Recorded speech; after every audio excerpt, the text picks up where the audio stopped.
पूर्णमदः पूर्णमिदं पूर्णात् पूर्णमुदच्यते पूर्णस्य पूर्णमादाय पूर्णमेवावशिष्यते। ओम शांति शांति शांति। ओम गुरुर्ब्रह्मा गुरुर्विष्णुर्गुरुर्देवो महेश्वरः गुरु साक्षात् परं ब्रह्म तस्मै श्री गुरवे नमः। ओम वंदे गुरूणां चरणारविंदे संदर्शित स्वात्म सुखावबोधे निःश्रेयसे जांगलिकायमाने संसारहालाहलमोघ शान्त्यै। योगेन चित्तस्य पदेन वाचां मलं शरीरस्य च वैद्यकेन योपाकरोत्तं प्रवरं मुनीनां पतञ्जलिं प्राञ्जलिरानतोऽस्मि। आबाहुपुरुषाकारं शङ्खचक्रासिधारिणं सहस्रशिरसं श्वेतं प्रणमामि पतञ्जलिं। यस्त्यक्त्वा रूपमाद्यं प्रभवति जगतो अनेकदानुग्रहाय प्रक्षीणक्लेशराशिर्विषमविषधरो अनेकवक्त्रसुभोगी सर्वज्ञानप्रसूतिर्भुजगपरिकरः प्रीतये यस्य नित्यं देवो हि शस्सवो व्यात्सितविमलधनुः योगदो योगयुक्तः योगदो योगयुक्तः। ओम अथ अथ योगानुशासनम्। नारायण नारायण नारायण। நம்ம பார்த்துக்கிட்டு இருக்கிறது யோக சூத்திரத்தில் 3வது பாதம் விபூதி பாதம் பார்த்துக்கிட்டு இருக்கோம். இந்த விபூதி பாதத்தில் நேற்று பாடத்தில் நம்ம என்ன முடிச்சிருக்கோம், 20வது சூத்திரம் பார்த்து முடிச்சிருக்கோம். 19, 20 2 சூத்திரமும் ஒரே விஷயத்தை பற்றினது. 19வது சூத்திரம் சொல்லிச்சு பிரத்யேசிய பரச்சித்த ஞானம். யாராவது ஒருத்தர் பேசும்போதோ இல்லை கேட்கும் போதோ இல்லை பார்வை போகும்போதோ 5 இந்திரிய விஷயங்களை நம்ம எதிர்க்க இருக்கவங்கள பார்க்கலாம். இப்போ பார்த்தீங்கன்னா நான் எங்கே பார்க்குறேன், என் பார்வை இன்டென்ஷன் என்ன, எந்த பக்கம் போகுது பார்க்கலாம். நான் எதில் வீக்காக இருக்கேன் பார்க்கலாம். இதே மாதிரி ஒவ்வொரு மனிதர்களையும் நம்ம கூர்ந்து பார்த்தோம் அப்படின்னா, அப்படியே டீட்டெயிலாக உட்காந்து பார்த்தோம் அப்படின்னா என்ன மாதிரி அவங்களுக்குள்ளார ஒரு தாட் ப்ராசஸ் நடக்குதுன்னு நம்ம பார்த்தீங்கன்னா பார்க்க முடியும். அப்போ அந்த தாட் ப்ராசஸை பிடிச்சிக்கிட்டு நம்ம என்ன பண்ணலாம் அப்படின்னா, அவங்க பண்ணுற காரியம், அந்த காரியத்தை பிடிச்சுக்கிட்டு சித்தத்தில் இருக்கக்கூடிய விருத்திக்கு போயிடலாம். பேச வைக்கலாம், இல்லைன்னா பார்க்க வைக்கலாம், இல்லைன்னா அவங்க எதை கேட்குறாங்கன்னு பார்க்கலாம். இது மாதிரி எல்லா விஷயத்தையும் கூர்ந்து பார்க்கும்போது, அட்டென்ஷன் கொடுக்கும்போது நமக்கு அவங்க உள்ளுக்குள்ளார என்ன தாட் போயிட்டு இருக்குன்னு கவனிக்க முடியும். இது மாதிரி பார்க்கும்போது என்ன ஆகும் அப்படின்னா, தாட்டு பார்த்தீங்கன்னா மெதுவாக தாரண தியான சமாதி பண்ணுறோம் அப்படின்னா, சம்யமம் பண்ணுறோம் அப்படின்னா, அந்த சித்தம் பார்த்தீங்கன்னா எந்த விதமாக இருக்குது அப்படின்றத அந்த சித்தத்தோட தன்மையை அறிய முடியும். பரச்சித்த ஞானம், பிறருடைய மனதை அறிதல். அடுத்த சூத்திரம் என்ன சொல்லிச்சுன்னா 20வது சூத்திரம், அந்த பரச்சித்த ஞானம் அப்படின்றது பெரிய ப்ராப்ளம் ஆச்சு. ஏன்னா ஒவ்வொரு சித்தத்துக்குள்ளாரையும் பார்த்தீங்கன்னா என்ன இருக்கும், கோடிக்கணக்கான தாட் ப்ராசஸ் இருக்கும். ஏற்கனவே யோகி பார்த்தீங்கன்னா இது எல்லாத்தையும் ஓவர் கம் பண்ணிட்டு தான் தாரண தியான சமாதிக்கு வந்திருக்கான். இப்போ எதிர்க்க இருக்க சித்தத்தை நம்ம பார்க்க ஆரம்பித்தோம் அப்படின்னா யோகியோட சித்தம் என்ன ஆகிடும், சஞ்சலமாக போயிடும் இல்லை. ஏன்னா ஆப்போசிட்டில் இருக்கவன் நிறைய குப்பையோடு இருக்கான், நிறைய சாக்கடையோட தாட்ஸ் எல்லாம் இருக்குது. அவன் பார்த்தீங்கன்னா ஒன்று ரஜோகுணமாக இருக்கலாம், இதெல்லாம் இருக்கலாம். அதே பார்த்தீங்கன்னா நீங்கள் பார்த்தீங்கன்னா ரமண பகவான் மாதிரியான இருக்கவங்களோட சித்தத்தை பார்த்தீங்கன்னா தியானம் பண்ணிங்கன்னா என்ன ஆகும், சமாதி கிடைச்சிடும். ஏற்கனவே அபிமத தியானாத்வான்னு ஒரு சித்தி பார்த்தீங்கன்னா முதல் பாதத்தில் பார்த்துருக்கோம், அபிமத தியானாத்வா. இப்போ ரமணனோட சமாதியில் போய் உட்கார்ந்து ஒரு அரை மணி நேரம் உட்கார்ந்தா கூட உங்களுக்கு என்ன ஆகும், நல்ல முறையில் பார்த்தீங்கன்னா மனசு குவிஞ்சி அவங்க சித்தம் எப்படி இருந்துச்சோ அது பாஷ்யம் எழுதுவார். வீத்தராக சித்தம் வா விஷயம் அப்படின்னு அடுத்தது ஒன்று அபிமத தியானாத்வா, அதுக்கப்புறம் வீத்தராக சித்தம் வா விஷயம் அப்படின்னு ஒரு சூத்திரம். யாரெல்லாம் வீத்தராகம் அப்படின்னா காமக்ரோதம் இல்லாமல் இந்த ஜகத்தில் வாழ்ந்து இறந்து போனாங்களோ, இல்லை நமக்கு முன்னாடியே இருக்காங்களோ, அவங்களோட சித்தத்தை ஃபோக்கஸ் பண்ணிங்கன்னா என்ன ஆகும். இப்போ ராமானுஜ சுவாமி என்னோட குருநாதர் இருந்தார். நான் என்ன பண்ணுவேன், என்னோட குருநாதர்கிட்டையோ என்னோட ஆச்சாரிய சுவாமிகிட்டையோ எப்படி இருப்போம் அப்படின்னு கேட்டிங்கன்னா ஒரு மெடிடேட் மூடில் தான் போய் உட்காருவோம். ஏன்னு கேட்டிங்கன்னா அவங்களோட சாநித்தியத்தில் உட்காரும் போது அவங்க மனசு ராகத்வேஷம் இல்லாமல் இருக்கும். இப்போ நமக்கு முன்னாடி அவங்க முன்னாடி இருந்துக்கிட்டு அவங்க அப்படியே ஒரு ஒரு தேவதைக்கு முன்னாடி இருக்கிற மாதிரியே ஃபோக்கஸ்டாக இருக்கிறது. அப்படி ஃபோக்கஸ் ஆகும்போது என்ன ஆகுனா, ஒரு 10 நிமிஷத்துக்குள்ளாரே மனசு என்ன ஆகிடும், சாந்தமாய் விருத்திகள் இல்லாமல் சூன்யமாக ஒரு மெடிடேட் முடிப்பு. புத்தி கூட இல்லை, புத்தியை தாண்டி பார்த்தீங்கன்னா உங்களால் போயிட முடியும், அவங்களோட சித்தத்துக்கே போயிட முடியும். இதே ஒரு ரஜோகுணம் மிகுதியாக இருந்த இல்லைன்னா தமோ குணத்தோடு இருக்கிற ஆள் ஒருத்தர் பார்த்தீங்கன்னா உட்காந்து கிளாஸில் உட்காரும்போது கொட்டாய் விடுறாரு, பக்கத்தில் இருந்தால் என்ன ஆகும், நமக்கு கொட்டாயை வந்துடும், நம்ம தூங்கிடுவோம். அப்போ ஒருத்தர் பார்த்தீங்கன்னா சினிமாவை பற்றி பேச ஆரம்பித்தா என்ன ஆகுது, நம்ம சினிமாவை பற்றி பேச ஆரம்பிக்கிறோம். இன்னொருத்தர் சாப்பாட்டு விஷயத்தை பற்றி பேசுனா நம்ம சாப்பாட்டு விஷயத்தை பற்றி பேசுகிறோம். இன்னொருத்தர் வேற ஏதோ ஒரு பொலிட்டிக்கல் பற்றி பேசுனா நம்ம பேசுகிறோம். அப்போ என்ன ஆகுது அப்படின்னா, இன்னொருத்தரோட தாட் பார்த்தீங்கன்னா நம்மளோட தாட் ப்ராசஸ் என்ன பண்ணுது, பாதிக்குது, இம்பேக்டை கிரியேட் பண்ணுது. அப்போ ஒரு யோகிக்கு இது தெரியுமா தெரியாதா, நல்லா தெரியும்ல. இப்போ நமக்கு நான் இப்போ எவ்வளோ பேசுகிறேன்ல, அப்போ பார்த்தீங்கன்னா என்ன அப்படின்னா நல்லா தெளிவாக தெரிஞ்சு இப்போ நம்ம என்ன பண்ணுறோம், யாராவது பேச ஆரம்பித்தா பேசாதீங்க எதுவும் பேசாது. நான் இப்போ பார்த்தீங்கன்னா யாரையும் அலோவ் பண்ணுறது இல்லை பேசுறது. ஏன் பேசுறதுக்கு அலோவ் பண்ணுறது இல்லை, அவங்க பேசுனாங்கன்னா அவங்கள்ட்ட என்ன இருக்கோ அதை தான் வெளியில் வரும். அப்போ அது பார்த்தீங்கன்னா எனக்கு உள்ளே போச்சு அப்படின்னா என்ன டிஸ்டர்ப் பண்ணுவேன். அதனால் நம்ம என்ன பண்ணுறோம் அப்படின்னா, இது அன்வான்ட் அப்படின்னு தெரிஞ்சுக்கிட்டு எப்படி நான் எதிர்க்க இருக்கிற ஆட்களை பேச விடாமல் பண்ணுறனோ, அப்போ அதனால் என்ன ஆகுது அப்படின்னு கேட்டிங்கன்னா என்னோடய மனசு பார்த்தீங்கன்னா சாந்தமாக இருக்குது. ஒரு யோகி இதை நல்லா தெரிஞ்சவன், அவன் ஒருத்தரோட சித்தத்துக்குள்ளார போய் என்ன விஷயம் இருக்குது அப்படின்னு பார்ப்பானா, சாக்கடைக்குள்ளார என்ன இருக்கும், மேலே பார்த்தீங்க அப்படின்னா ஒரு ஒரு ட்ரைனேஜை பார்த்தீங்கன்னா நல்லா அழுக்க ஒரு சிட்டிக்குள்ளார ஒரு ட்ரைனேஜ் இருக்குது மார்க்கெட்டுக்குள்ளார. அது ஒரு இது போட்டு மூடி வச்சுருக்காங்க, கவர் பண்ணி வச்சுருக்காங்க. இப்போ உங்களுக்கு மேலேயே தெரியுமா அது என்னன்றது தெரியுமா, பக்கத்தில் போனால் என்னன்னு தெரியும், பக்கத்தில் ஸ்மெல் வரும்போதே தெரியும் அது கீழே டிச்சு வாட்டர் போயிட்டுருக்கு, ட்ரைனேஜ் போயிட்டுருக்கு, சாக்கடை எல்லாம் கலந்து போயிட்டுருக்கு. அதுக்கப்புறம் அப்படியே மெதுவாக கொஞ்சம் தூரம் தள்ளினதுக்கு பிறகு பார்த்தீங்கன்னா பூ வாசனை வருது, அப்போ இங்கே பூ மார்க்கெட்டு பக்கத்தில் இருக்குது அப்படின்னு. ஒருத்தர் ஒரு ஒரு ஹோட்டலோட பின்பக்கம் போகிறோம், ஒரு ஸ்மெல் வருது, நல்லா சமையல் செய்கிற ஸ்மெல் வருது.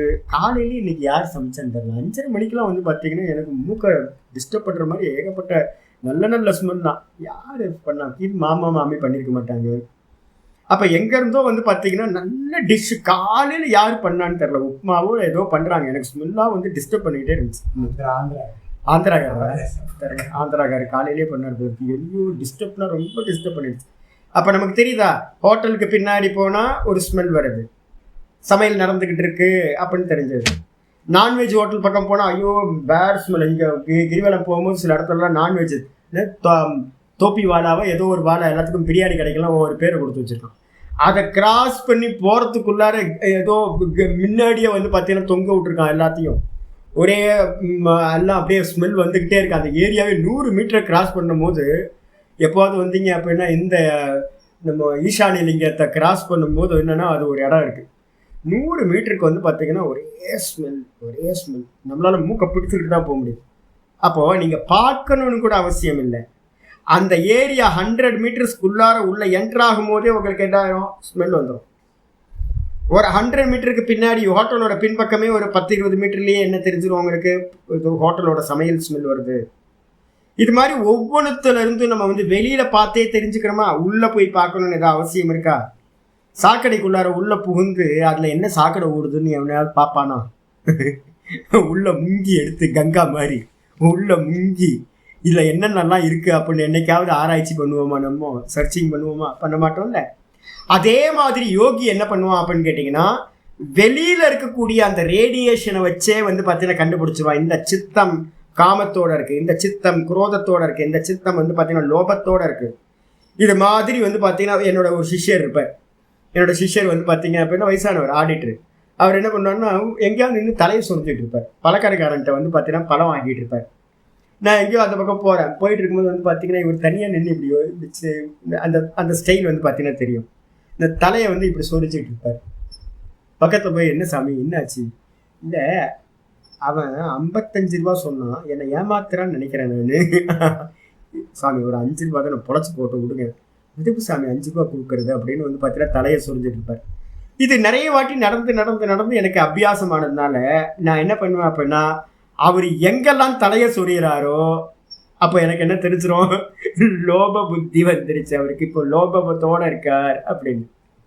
இந்த கண்ணு வந்து பார்த்தீங்கன்னா சில சமயம் இந்த காமம் வந்தவனுக்கு என்ன இருக்கும் அப்படின்னு கேட்டால், கண்ணு வந்து ஒரு நிலையாக நிற்காது. கிட கிட கிட கிடன்னு இங்கே பார்ப்பான் அங்கே பார்ப்பான், இது மாதிரி டிஸ்டர்பன்ஸாக உள்ளே இருக்கான். எதுலேயோ வந்து பார்த்தீங்கன்னா காமம் இருக்குது, எதுலேயோ கோபம் இருக்குது அப்படின்னு கண்களை வச்சு அலையிறத வச்சே பார்க்கலாம்.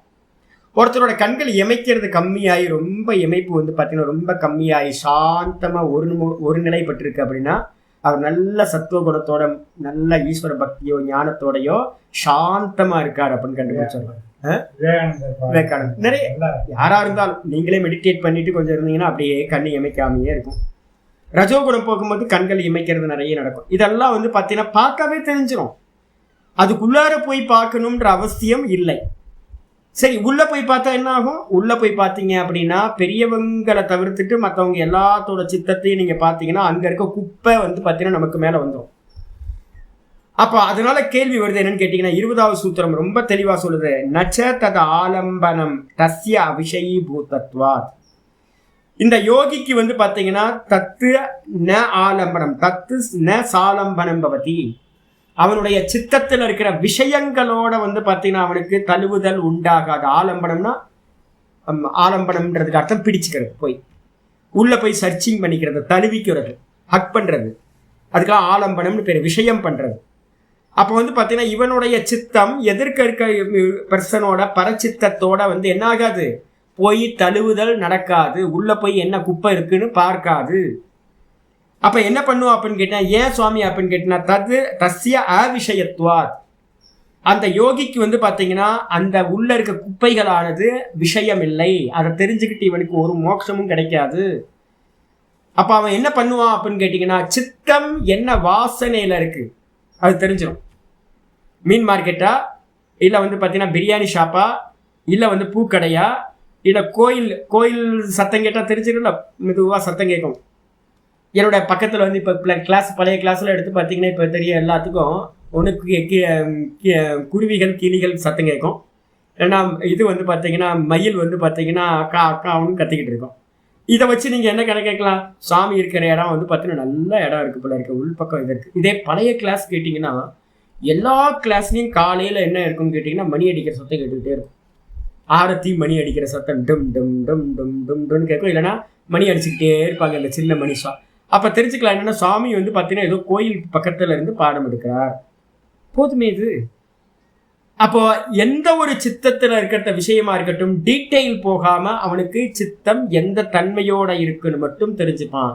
அவனுக்கு அதுக்குள்ளார இருக்கக்கூடிய குப்பைகள் வந்து பார்த்தீங்க அப்படின்னா விஷயம் இல்லை அப்படின்னு போன சூத்திரத்தை சொல்லியாச்சு. சொன்னதுக்கு பிறகு அடுத்த சித்தியை பத்தி ஆரம்பிக்கிறார். அந்தர்தானம் அப்படின்னு பேர். முக்கியமானது வந்து அந்தர்தானம். அந்தர்தானம் அப்படின்னா மறைந்து போகுதல். சித்திக்கு பேர் என்ன சித்தி? மறைந்து போகக்கூடிய சித்தி. 21வது சூத்திரத்துல ஆரம்பிக்கிறது. காயரூப சம்யமாத் காயரூப சம்யமாத் கிராஹ்ய சக்தி ஸ்தம்பே கிராஹ்ய சக்தி ஸ்தம்பே சக்ஷுः பிரகாச அசம்பிரயோகே चक्षुः प्रकाशासंप्रयोगे अंतर्धानम् अंतर्धानम् कायरूपसंयमात् तत्ग्राह्यशक्तिस्तम्भे चक्षुः प्रकाशासंप्रयोगे अंतर्धानम्. இப்போ நம்ம மெடிடேட் பண்ணும்போது உங்களுக்கு என்ன இருக்குன்னு கேட்டிங்கன்னா, பாஹ்யத்தில் இருக்கிற விஷயங்களுக்கு பேர் கிராஹ்யம் அப்படின்னு பேர். வெளியில் இருக்கிறது நம்ம சமாதியில் வந்து பார்த்தீங்கன்னா கிராஹ்ய சமாபத்தி அப்படின்னு ஒன்று சொல்லியிருக்கோம். கிராஹ்ய சமாபத்தினா சவிதர்க்கம், நிர்விதர்க்கம், சவிச்சாரம், நிர்விச்சாரம், இந்த 4த்துக்கும் பேர் என்ன பேருனா கிராஹ்ய சமாபத்திகள் பேர். கிராஹ்யம்னு என்ன அர்த்தம்? ஆப்ஜெக்ட் அப்படின்னு அர்த்தம். வெளியில இருக்கிறதெல்லாம் கிராஹ்யம். வெளியில இருக்கிறது எதா இருந்தாலும் அதெல்லாம் கிராஹ்யம். 5 இந்திரியங்களுக்கு விஷயம். இப்போ வந்து பார்த்தீங்கன்னா கண்ணுக்கு விஷயம் என்ன அப்படின்னு கேட்டிங்கன்னா, கண்ணுக்கு விஷயம் வந்து பார்த்தீங்கன்னா ரூபம். இப்போ நம்ம எல்லாத்தையும் என்ன பண்ணியிருக்கோம், உபதேசம் பண்ணும்போது என்ன பண்ணுறோம், ஒரு கிருஷ்ண விக்கிரகத்தை எடுத்து பாருங்க, கிருஷ்ண விக்கிரகத்திலேயே மனசை லயம் பண்ணுங்க, தாரண தியான சமாதி பண்ணுங்க அப்படின்னு நம்ம சொல்கிறோம். இஷ்ட தேவத்தால பண்ண சொல்கிறோம். இதே வந்து பார்த்தீங்கன்னா அடுத்த லெவலுக்கு போகும்போது என்ன வருது அப்படின்னு கேட்டிங்கன்னா, இவன் நம்ம வச்சு ஒரு ரூபத்தில் வச்சு அபியாசம் கிடைச்சிருச்சு அப்படின்னா, தாரணை பண்ணுறதுல ஒரு மெத்தட் வந்து பார்த்தீங்கன்னா எங்கள் சின்ன வயசில் எங்களுக்கு சொல்லி கொடுத்தது என்னன்னு கேட்டிங்கன்னா, தன்னுடைய ரூபத்தையே தாரணை பண்ணுறது. கண்ணாடி இருக்குல்ல, நான்லாம் வச்சுருந்த ஒரு காலத்தில் வந்து பார்த்தீங்கன்னா 2 அடி ஒரு கண்ணாடி, சின்ன நீளமாக ஒரு கண்ணாடி வச்சுக்கிறது. ஆசனத்தை போட்டு உட்கார்ந்ததுக்கு வந்து பிறகு என்ன பண்ணுறது அப்படின்னா, நம்மளுடைய ஆசனம் உட்கார்ற அளவுக்கு 2 அடி தானே இருப்பணும். இதே மாதிரி சின்னதாக ஒரு கண்ணாடியை வந்து பார்த்தீங்கன்னா வச்சிடுறது. 2 அடி கண்ணாடி நமக்கு முன்னாடி வச்சுட்டு வந்து பார்த்தீங்க அப்படின்னா, என்ன எப்படி கிருஷ்ண விக்கிரகத்தை நம்ம தாரணம் பண்ணமோ, தாரண தியான சமாதி வந்து அபியாசம் பண்ணமோ, அதே மாதிரி வந்து பார்த்தீங்கன்னா என்னோட ரூபத்தையே கண்ணாடியில் தெரியறத என்ன பண்ணுறது, பார்க்கறது, தாரணை பண்ணுறது. இப்போ கிருஷ்ணரோட கிரீடத்திலிருந்து ஆரம்பித்து பாதம் வரைக்கும் நம்ம வந்து பார்த்தோம். அதே மாதிரி என்னுடைய ரூபத்தையே மேலேருந்து குடுமியிலேருந்து உச்சங்க கீழே கால் பாதம் வரைக்கும் ஒவ்வொரு ஸ்டெப்பாக பார்க்குறது. இப்போ நான் கேமராவுக்கு முன்னாடி இருந்து பார்க்குறேன். நல்லா வந்து பார்த்தீங்க அப்படின்னா குடுமி இருக்குது, குடுமியை பார்க்குறேன். குடுமிக்கு மேலே இருக்கிற அந்த அதுக்கும் மேலே பார்க்குறேன் சிரசை. அப்புறம் என்னோடய முடியை பார்க்குறேன். அப்புறம் நெத்தியை பார்க்குறேன். திரிபுன்றம் இருக்குது, அந்த திரிபுன்றத்துக்கு நடுவில் வந்து குங்குமம் இருக்குது. அதுக்கப்புறம் வந்து பார்த்திங்கன்னா புருவ மத்தியை பார்க்குறேன். எப்படி வந்து பார்த்திங்கன்னா புருவங்கள்லாம் எப்படி இருக்குன்னு புருவங்களை பார்க்குறேன். என்னுடைய கண் இமை எப்படி இருக்குன்னு பார்க்குறேன். கருவிழி எப்படி இருக்குன்னு பார்க்குறேன். கண் எப்படின்னு பார்க்குறேன். மூக்கு எப்படின்னு பார்க்குறேன். மெதுவாக மீசையை பார்க்குறேன். உதட்டை பார்க்குறேன். உதட்டுக்கு நடுவில் பல்களை பார்க்குறேன். என்னுடைய தாடியை பார்க்குறேன். மெதுவாக கீழே ஷோல்டரை பார்க்குறேன். என்னோடய வஸ்திரங்களை பார்க்குறேன். என்னோடய காது எப்படி இருக்குன்னு பார்க்குறேன். இது மாதிரி ஒவ்வொன்றா எப்படி நம்ம வந்து பாகவதத்தில் வந்து பார்த்திங்கன்னா கிருஷ்ணரோட ரூபத்தை வந்து எப்படி வர்ணனை பண்ணப்பட்டிருக்கோ, எப்படி தாரணை பண்ணுமோ, அதே மாதிரி வந்து பார்த்திங்கன்னா மேலேருந்து கீழே வரைக்கும் வந்து பார்த்திங்கன்னா என்னுடைய ரூபத்தை கண்ணாடியில் அசையாமல் இருந்து பார்த்துக்கிட்டே இருக்கு. மெதுவாக என்ன பண்ணுறது அப்படின்னு கேட்டிங்கன்னா, நம்ம ஏற்கனவே சொன்ன மாதிரி தான். எல்லா ரூபத்தையும் பார்த்ததுக்கு பிறகு கடைசியில் எங்கே வந்துடுவீங்க அப்படின்னு கேட்டிங்கன்னா, கண்களும் காலும் ரொம்ப முக்கியம்னு நான் பகவானோட என்ன சொல்லியிருக்கேன்னா, அப்போ அதே மாதிரி நம்ம ரூபத்தில் வந்தோன்னு என்ன பண்ணுறது அப்படின்னு கேட்டிங்கன்னா, ரூபத்தை ஃபுல்லாக நீங்கள் எதை வச்சு பார்த்தீங்க, உங்கள் கண்கள் மூலமாக பார்த்தீங்க. அப்போ அந்த கண்களையே வந்து பார்த்தீங்கன்னா எதிர்க்க இருக்கிற கண்ணாடியில் தெரிகிற கண்களோடையே கண்களை பார்க்க ஆரம்பிக்கணும்.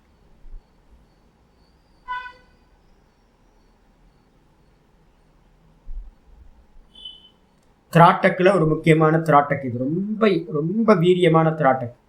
இந்த திராட்டக் பண்ண பண்ண பண்ண பண்ண பண்ண என்ன ஆகும்னு கேட்டிங்கன்னா, இந்த கண்ணு இந்த கண்ணோட, இந்த கண்ணு இந்த கண்ணோட. பொதுவாக நம்ம திராட்டக் பண்ணும்போது என்ன பண்ணுவோம், 2 கண்ணும் சேர்ந்து எதையாவது ஒன்று தான் பார்க்கும்.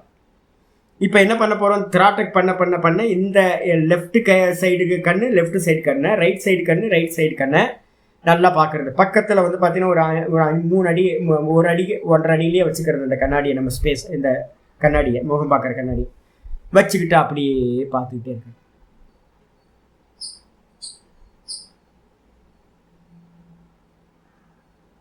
ஒரு 10 நிமிஷம் 15 நிமிஷம் 10 நிமிஷம் ஆகும். இந்த கண் இந்த கண் இந்த கண் இந்த கண்ணை பார்க்குறதுக்கே நாங்கள் செப்பரேட் பண்ணுறதுக்கே கொஞ்சம் டைம் எடுக்கும். டைம் எடுத்து மெதுவாக பார்க்க என்ன ஆகும், கண்ணோட கண்கள் வந்து பார்த்திங்கன்னா கலக்கும் போது இந்த கண் இந்த கண் இந்த கண் இந்த கண்ணோட மெர்ஜ் ஆயிடுச்சு அப்படின்னா பார்க்குற சக்தி என்ன ஆகிடுன்னு கேட்டிங்கன்னா, உங்கள் ரூபம் வந்து பார்த்தீங்கன்னா அந்த ரூபத்தை பார்க்கக்கூடிய சக்தி இருக்குல்ல கண்களில், கிராகிய சக்தி அப்படின்னு பேர். அதுக்கு பேர் கிராகிய சக்தினா ரூபத்தை பார்க்கக்கூடிய சக்தி இந்த கண்களுக்கு இருக்கு. இந்த சக்தி என்ன ஆகிடும் அப்படின்னு கேட்டிங்கன்னா, எதிர்க்க இருக்கிற அந்த கண்ணாடியில் இருக்கக்கூடிய அதோட உங்களுடைய பார்வையும் அந்த பார்வையும் ஒன்று கலக்கும்போது டும் போயிடும். தாரண தியான சமாதியோட இதில் 2 ஒன்று சேர்ந்த மாத்திரத்தில் கரண்ட்டில் அப்படி ஆகும்ல, கரண்ட் அடிக்கும்போது என்னது எதையாவது வச்சிங்கன்னா ஃபியூஸ் போய்டுன்னு நம்ம சொல்லுவோம்ல, அந்த ஃபியூஸ் போகிறது எப்படி நடக்குமோ அதே மாதிரி எக்ஸாக்டாக உங்களுடைய இந்த கண்ணில் இருக்கிற சக்தி ஆப்போசிட்டில் இருக்கிற உங்களோட கண்களில் கண்ணாடியில் தெரிகிற ரிஃப்ளெக்ஷனில் இருக்கக்கூடிய கண்களோட சக்தியோட மெர்ஜ் ஆச்சு அப்படின்னா ஃபியூஸ் போயிடும். ஃபியூஸ் போகிற மாதிரி டும், அந்த டும்னு நடந்தோன்னே உங்களுடைய ரூபத்தை யாரும் பார்க்க முடியாது. அந்த பார்க்க முடியாமல் போகிறதுக்கு பேர் தான் அந்தர்தானம், காணாமல் போகுதல். நீங்கள் மற்றவங்களுடைய கண்களுக்கு தெரியாமல் மறைந்து போவீர்கள். இதான் அபியாசத்தோட இதை தான் சொல்லுது. காய ரூப, இந்த உடம்போட காயம்னா இந்த உடம்போட ரூபத்தை வந்து பார்த்தீங்கன்னா முதல்ல இதுலேயும் ஸ்டெப்ஸ் இருக்குது. முதல்ல மேலேருந்து கீழே வரைக்கும் எல்லா அங்கங்களையும் பார்க்கணும். எல்லா அங்கங்களையும் பார்த்ததுக்கு பிறகு கடைசியில் கண்களை பார்க்கணும். கண்களை பார்க்கும்போது வந்து பார்த்தீங்கன்னா என்ன இருக்கும்? ரூப சம்யமா, காயரூப சம்யமா. இந்த உடம்போட ரூபத்தை ஃபார்மை வந்து பார்த்தீங்கன்னா தாரண தியான சமாதி பண்ணுறது மூலமாக தத்து கிராகிய சக்தி ஸ்தம்பே, ஸ்தம்பமாகிறது. அப்படின்னா ரெண்டும் வந்து பார்த்தீங்கன்னா ஒன்னோட ஒன்று இணையும் போது அணைஞ்சு போயிடும். எப்படி அப்படின்னு கேட்டிங்கன்னா, எங்கேயாவது காட்டில் வந்து பார்த்தீங்கன்னா ஒரு அருமையான ஃபிலிம் ஒன்று பார்த்தோம். என்ன ஃபிலிம் இது? என்ன கிரேசி, ஏதோ ஒரு கிரேசின்னு பழைய காட்டுவாசி படம் வந்துச்சு. த காட் மஸ்ட் பி கிரேசி ஏதோ ஒரு ஃபிலிம் பார்த்துருக்கீங்களா யாராவது? பழைய படம் த காட் மஸ்ட் பி கிரேசின்னு ஒரு காட்டுவாசியோட ஃபிலிம். ஃபிலிம் பேர் சரியானு தெரில எனக்கு. த காட் மஸ்ட் பி கிரேசி அதான் நினைக்கிறேன். கரெக்டு தானே? அதுதான். அந்த ஃபிலிமில் வந்து பார்த்தீங்கன்னா ஒரு காட்டுவாசி வந்து பார்த்தீங்கன்னா ஒரு ஐடியா பண்ணுவான், நெருப்பை எப்படி அணைக்கிறது அப்படின்னு. அங்கே ஒரு டெக்னிக் வரும். காட்டுத்தீ வந்து பார்த்தீங்கன்னா வந்துக்கிட்டு இருக்கு, இந்த பக்கம் மேலேருந்து காட்டுத்தீ பிடிச்சி வந்துக்கிட்டு இருக்கு. இப்போ என்ன பண்ணுவாங்க அப்படின்னு கேட்டிங்கன்னா, காட்டுத்தீயை வரும்போது இவன் என்ன பண்ணுவான், இவங்கள சுற்றி ஒரு ரவுண்டாக வந்து பார்த்தீங்கன்னா ஒரு தீயை போடுவான். காட்டுவாசி ரவுண்டாக இவங்களை சுற்றி ஒரு தீயை வந்து பற்ற வைப்பான். பற்ற வச்சோன்னே இவங்களுக்கெல்லாம் பதறும், ஐயோ என்ன இவன் பண்ணுறான், தப்பு பண்ணுறானே இவன், என்னது இவனே தீயை வைக்கிறான், அதான் தீ வந்துக்கிட்டு இருக்க, திரும்ப தீ வைக்கிறான் அப்படின்னு. எக்ஸாக்டாக அங்கேருந்து வந்துக்கிட்டு இருக்க தீ என்ன ஆகுன்னு கேட்டிங்கன்னா மெதுவாக க்ளோஸ் ஆகி இந்த தீ இருக்குல்ல, இந்த அக்னி ஒரு ஒரு ரவுண்டாக போட்டிருப்பான்ல, அதோட வரும்போது வந்து பார்த்தீங்கன்னா டும்னு அணைஞ்சு போயிடும். சூப்பரான ஐடியா இது, காட்டுத்தீயை வந்து நான் இது பண்ணுறதுக்கு. ஏன்னா அந்த புல்லெல்லாம் பார்த்து எரிஞ்சுக்கிட்டே வரும். இவன் இங்கே எரிச்சிருக்கான்னு வச்சுங்களேன் ரவுண்டில், அப்போ இந்த இடத்துல புல்லெல்லாம் எரிஞ்சிருக்கும்ல, அப்போ அந்த எரியறதுக்கான எந்த ஒரு இதுவும் இல்லாததுனால அந்த இடத்துல வந்தோன்னே தீ அணைஞ்சு போயிடும். இதான் டெக்னிக். இப்போ இதே மாதிரி வந்து பார்த்தீங்கன்னா என்னுடைய கண்ணுக்குன்னு ஒரு பார்வை இருக்குது. இந்த கண்ணோட பார்வை வந்து பார்த்தீங்கன்னா இப்படி போகுது.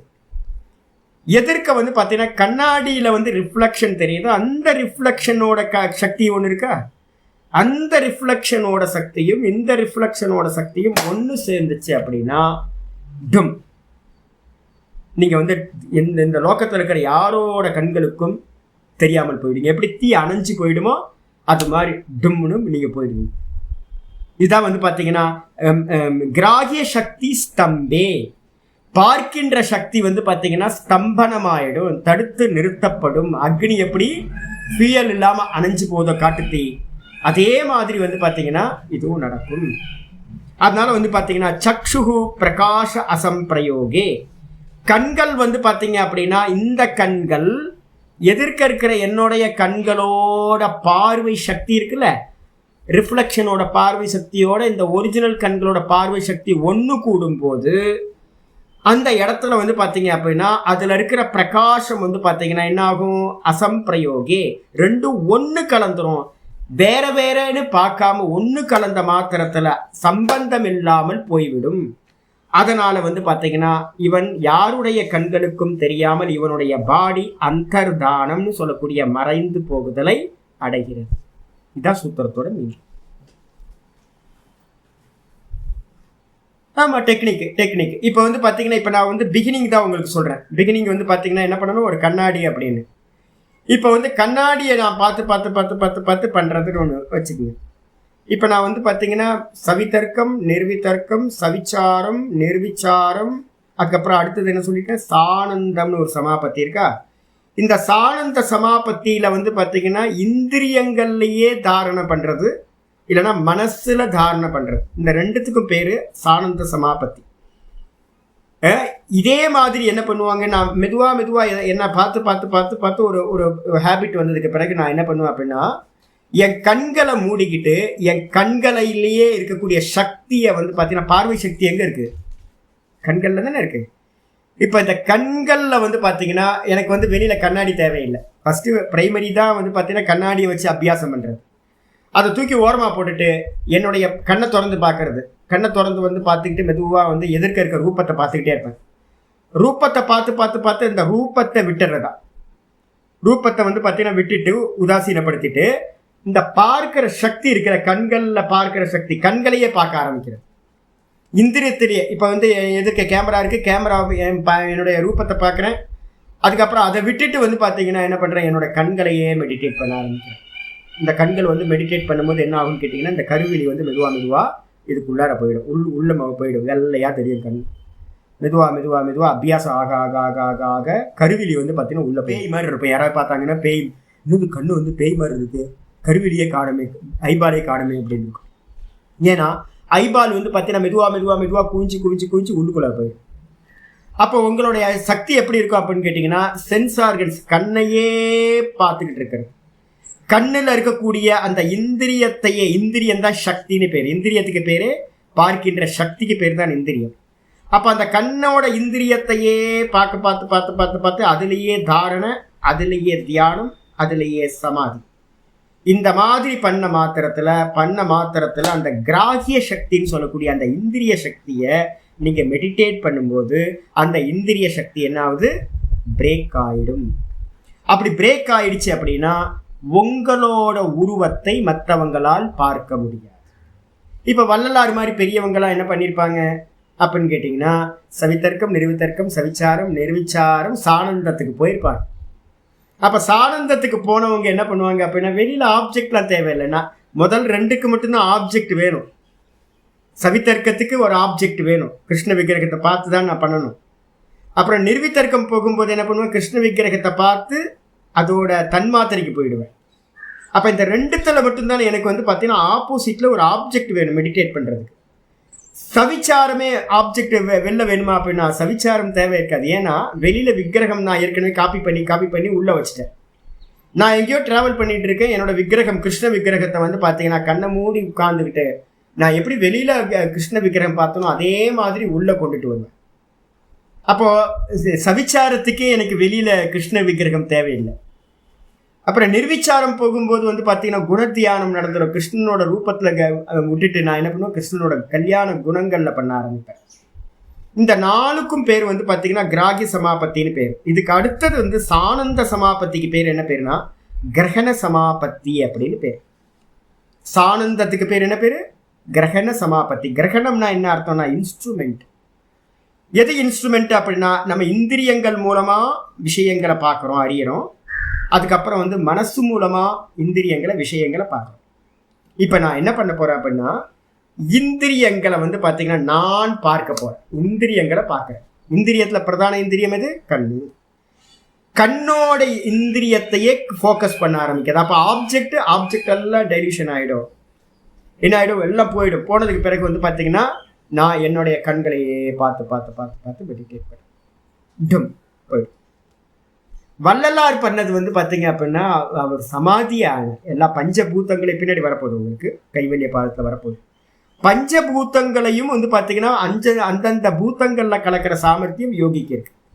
சரீரத்தையே பிரிச்சிடுறது, எல்லாத்தையும் தத்துவங்களை பிரித்து. லூசி படம் பார்த்தீங்கன்னா, லூசி படம் பார்க்க சொல்லியிருக்கவங்கள. லூசி படத்தில் வந்து பார்த்தீங்கன்னா கடைசியில் ஐ எம் எவ்ரிவேர் அப்படின்னு லூசி படத்தில் என்ன பண்ணுவோம், அப்படி எல்லா அணுக்களும் தனித்தனியாக பார்ட்டிகல்ஸ் எல்லாம் பிரிஞ்சு போயிடும் பஞ்சபூதங்கள். அது மாதிரி வள்ளலார் வந்து பார்த்தீங்க அப்படின்னா காற்றில் கரைஞ்சி போகிற மாதிரி 5 தத்துவங்களையும் 5 தத்துவத்தில் லயம் பண்ணிடும். இது இப்போ நம்ம பார்க்குறது வந்து பார்த்தீங்கன்னா ஒரு சித்தியில் வந்து பார்த்தீங்க அப்படின்னா கண்ணில் பண்ணினீங்கன்னா ரூபம் மறைஞ்சு போயிடும். இதுதான் இங்கே சொல்ல வருது. பாஷ்யத்துக்கு வந்து பாஷ்யத்தில் சொல்கிறேன், அது இல்லை அதெல்லாம் இறந்த பிறகு வந்து பார்த்தீங்க அப்படின்னா ஒரு ஜீவன் முக்தனுக்கு வந்து பார்த்தீங்கன்னா அவருடைய சரீரங்கள் எல்லாம் அந்தந்த தத்துவத்தில் கலந்து போயிடும். தன்மாத்திரை சூக்ஷ்ம தேகங்களும் வந்து பார்த்தீங்கன்னா பஞ்சபூத்தங்கள் தானே, அந்த சூக்ஷ்ம தேகங்களும் வந்து பார்த்தீங்கன்னா அந்தந்த தன்மாத்திரைகளில் கலந்து போயிடும். கலந்து போனதுக்கு பிறகு மிச்சம் வந்து பார்த்தீங்கன்னா இவனும் வந்து பார்த்தீங்கன்னா அகம் பிரம்மாஸ்மின்னு கான்சியஸ்னஸ் ஆகிட்டான். அப்போ தேகங்கள் எல்லாம் அந்தந்த தத்துவத்தில் கலந்து போனதுனால அவனுக்கு ரீபர்த் வந்து பார்த்தீங்கன்னா கிடைக்காது அப்படின்னு சொல்கிறாங்க, சூக்ஷ்ம தேகங்களை சொல்கிறது. இங்கே வந்து பார்த்தீங்கன்னா வெறும் ஒன்றை மட்டும்தான் சொல்லுது. இவன் ரூபம் வந்து வெளியில் தெரியாமல் போயிடும், ஆனால் இவனுக்கு இன்னும் சம்சாரம் இருக்குது. இது ஒரு சித்தி. இது திடீர்னு மறைஞ்சு போகிறது. இவ்வளோதான் இந்த சித்தியோட பர்பஸ். எடுச்சா பாஷ்யத்துக்கு வந்துட்டு சொல்லலாம். உங்களோட இச்சை, உங்களோட சாமர்த்தியம். இப்போ வந்து பார்த்தீங்கன்னா ஒவ்வொருத்தருக்கும் அந்த தாரண தியான சமாதின்னு ஒரு சாமர்த்தியம் இருக்கும்ல. இப்போ நம்ம உட்கார்ற சாமர்த்தியம் இருக்குது, மெடிடேட் பண்ணுற சாமர்த்தியம் இருக்குது. இதே மாதிரி இதுலேயும் ஒரு சாமர்த்தியம் இருக்குது. ஆமாம், அது திரும்ப வந்துடும், நார்மலுக்கு வந்துடும். ஆமாம், வெளில வந்துடுவாங்க. ஆமாம், சங்கல்ப சக்தி அதிகமாக இருக்கும். அந்த சங்கல்ப சக்தியோட வீரியத்தை பொறுத்து இவ்வளோ நேரம் எனக்கு மறைஞ்சு போகணும்னா மறைஞ்சு போயிடுறது. அதுக்கப்புறம் தன்னால் வந்து வெளியில் வந்துடுறது. அந்த உங்களோட மெடிடேஷனோட சாமர்த்தியத்தை பொறுத்து இது நடக்கும். இதுக்கப்புறம் ஆச்சாரியர் சொல்றார், காயரூபே, பாஷ்யத்துக்கு வந்துருங்க, காயரூபே சம்யமாத். காயரூபம்னா, காயம்னா உடம்பு, உடம்போட ரூபத்தில் ஃபார்ம், என்னுடைய தேகத்தோட ஃபார்மில் வந்து பார்த்தீங்க அப்படின்னா சம்யமம் பண்ணுறதுனால, சம்யமாத் ரூபஸ்ய யா கிராஹியா சக்தி. எந்த ஒரு ரூபம் ஃபார்ம் இருந்தாலும் அந்த ஃபார்மை வந்து பார்த்தீங்கன்னா கிரகணம் பண்ணக்கூடிய சக்தி வந்து பார்த்தீங்கன்னா எங்கே இருக்குது? கண்களில் இருக்குது.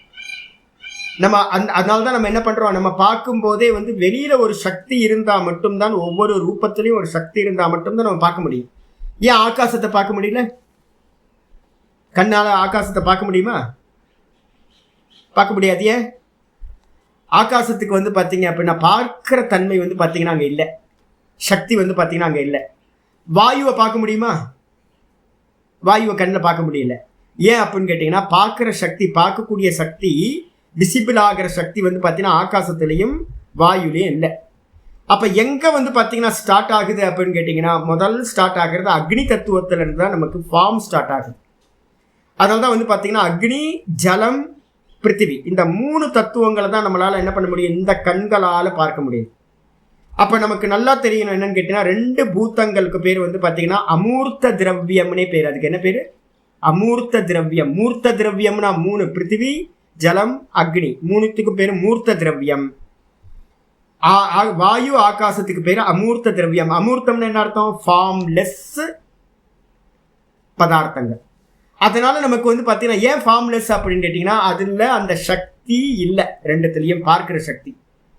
அப்போ இந்த 3 தத்துவங்களால் இந்த உலகத்தில் எதெல்லாம் இருக்கோ, அக்னி, ஜலம், வாயுன்ற தத்துவத்தோடு எதெல்லாம் இருக்கோ அதை எல்லாத்தையும் கிரகணம் பண்ணுற சக்தி இந்த கண்ணுக்கு இருக்கு. அப்போ இங்கே ஆச்சரியம் சொல்கிறாரு, யாக்ராகியா சக்தி. எதிர்க்க இருக்க வஸ்துக்கள் எல்லாம் எல்லாத்துலேயும் வந்து பார்த்தீங்கன்னா ஒரு கிரகணம் பண்ணக்கூடிய, அதை தெரியக்கூடிய சக்தி இருக்கு. அந்த சக்தி வந்து பார்த்தீங்கன்னா தாம் பிரதிபத்தனாதி, சம்யமம் பண்ணுறதுனால அது என்ன ஆகும் அப்படின்னா அது டம்னு மறைஞ்சு போய்விடும். இது முதல்ல எங்கேருந்து பண்ணணும்? எப்போவுமே வந்து பார்த்தீங்கன்னா ஆப்போசிட்டில் சிலது பண்ண வேண்டியிருக்கும், சிலது வந்து பார்த்தீங்கன்னா பர்சனலாக கன்னடத்துலேருந்து ஆரம்பிக்கணும். இந்த சித்தியை வந்து பார்த்தீங்கன்னா முதல்ல எங்கேருந்து ஆரம்பிக்கணும் அப்படின்னா இதுதான் நான் சொன்னது, கண்ணாடியிலேருந்து தான் ஆரம்பிப்பாங்க. கண்ணாடியில் வந்து பார்த்தீங்கன்னா பார்க்குறது வந்து பார்த்தீங்கன்னா நிறைய வேதாந்தத்தில் இருக்க கோயில்கள், நிறைய கோயில்கள் இருக்குது முக்கியமானது. இப்போ நீங்கள் இதில் போய் பார்த்தீங்க அப்படின்னா கன்னியாகுமரியில் ஒரு முக்கியமான இது இருக்குது, ஐயா வைகுண்ட சுவாமி அப்படின்னு ஒருத்தர் இருந்தார். வைகுண்ட சுவாமியோட சமாதி வந்து பார்த்தீங்கன்னா வைகுண்டநாதர் அவரோட பதி, என்ன வைகுண்டபதி அப்படின்னு ஒரு ஊரே இருக்குது, நாகர்கோவில் பக்கத்தில் இருக்கிறது. அந்த நாகர்கோவில் கோயில் போனீங்க அப்படின்னா அங்கே என்ன ரூபம் தெரியுங்களா உங்களுக்கு? எந்த ரூபமும் இருக்காது, கண்ணாடி தான் இருக்கும். நீங்கள் போனீங்கன்னா கண்ணாடியை பார்க்கலாம், அவ்வளோதான். ஐயோ எங்கே சாமியும் காணும் ஒன்றும் காணுமே அப்படின்னு கேட்டிங்கன்னா, சதானந்தம் போயிருக்கீங்களா? போனது இல்லையா நீங்கள்? முக்கியமானதாச்சு, எப்படி போகாம விட்டீங்க நீங்கள்? யாராவது போயிருக்கீங்களா நீங்கள்? ஆனால் இல்லை, வைகுண்டபதியில் வந்து பார்த்தீங்கன்னா முக்கியமானதே இதுதான், கண்ணாடி தான். இப்போ கண்ணாடியில் வந்து பார்த்தீங்கன்னா என்ன ஆத்மாக்கு என்ன பேர் அப்படின்னு கேட்டீங்கன்னா, கண்ணாடியில் தெரிகிற ஆத்மாவுக்கு பேர் சாயா ஆத்மானு பேர். சாயான்னு என்ன அர்த்தம்? ரிஃப்ளெக்ஷன். அப்போ நீங்கள் வந்து பார்த்தீங்கன்னா உங்களை நீங்கள் எப்படி பார்க்க முடியும்? இப்படி பார்த்துக்கலாம், உடம்பெல்லாம் பார்த்துக்கலாம். ஆனால் வந்து ஸ்பஷ்டமாக தாரண தியானம் பண்ணுறதுக்கு என்ன பண்ணுவீங்க? எதிர்க்க ஒரு கண்ணாடியை வச்சு பண்ணுறேன். அதுலேயும் ஃபுல்லாக பார்ப்பீங்க, ஆனால் ஃபுல்லாக பார்த்தாலும் கூட வந்து பார்த்தீங்கன்னா கடைசியில் ஃபுல் ரூபத்தையும் தாரணம் பண்ணிட்டு அதுக்கப்புறம் கண்களில் மட்டுமே தாரணம் பண்ணும். ஏன் அப்படின்னா இந்த கண்கள் தான் வந்து பார்த்தீங்கன்னா ரூபத்தை கிரகணம் பண்ணக்கூடிய சக்தி இந்த கண்களுக்கு இருக்கு. அந்த ரூப சக்தியை வந்து பார்த்தீங்கன்னா அந்த ரூபங்கள்ல இருக்கு. அப்போது என்னுடைய ஃபார்ம்லேயே நான் மெடிடேட் பண்ணி என்னுடைய கண்களோட பார்க்கும்போது கண்ணோட சக்தியும் ரிஃப்ளெக்ஷன் சாயா ஆத்மாவோட கண்ணோட சக்தியும் இந்த ஒரிஜினல் கண்ணோட சக்தியும் ரெண்டும் ஒன்று கூடும்போது அந்த சக்தி வந்து பார்த்தீங்கன்னா என்ன ஆகும்? பிரதிபத்தனாதி. அந்த கிரகணம் பண்ணக்கூடிய சக்தி வந்து பார்த்தீங்கன்னா நின்று போயிடும். பார்க்கக்கூடிய சக்தி வந்து பார்த்தீங்கன்னா பிரேக் ஆச்சு அப்படின்னா கிராகி சக்தி ஸ்தம்பே, வெளியில இருக்கக்கூடிய அந்த உருவத்தோட சக்தி வந்து டும்னு அப்போ என்ன ஆகும்னு கேட்டீங்கன்னா, கண்ணாடியில என்ன தெரியாது அப்படின்னா, கண்ணாடியில ரூபம் என்ன ஆயிடும்? நீங்க பார்த்துக்கிட்டே இருக்கும் போதே இந்த இதுவும் அதுவும் மெர்ஜானோன்னு கண்ணாடியில உங்களோட சாயா ஆத்மா இருந்துச்சு இல்ல, அது என்ன ஆயிடும் தெரியாது. இதை இப்ப நான் சொல்றதெல்லாம் ஞாபகம் வச்சுங்க. நிறைய ஃபிலிம்ஸ் இருக்கு, நிறைய ஃபிலிம் இங்கிலீஷ் ஃபிலிம் வந்து பார்த்தீங்கன்னா இங்கிலீஷ் ஃபிலிம் இருக்கு.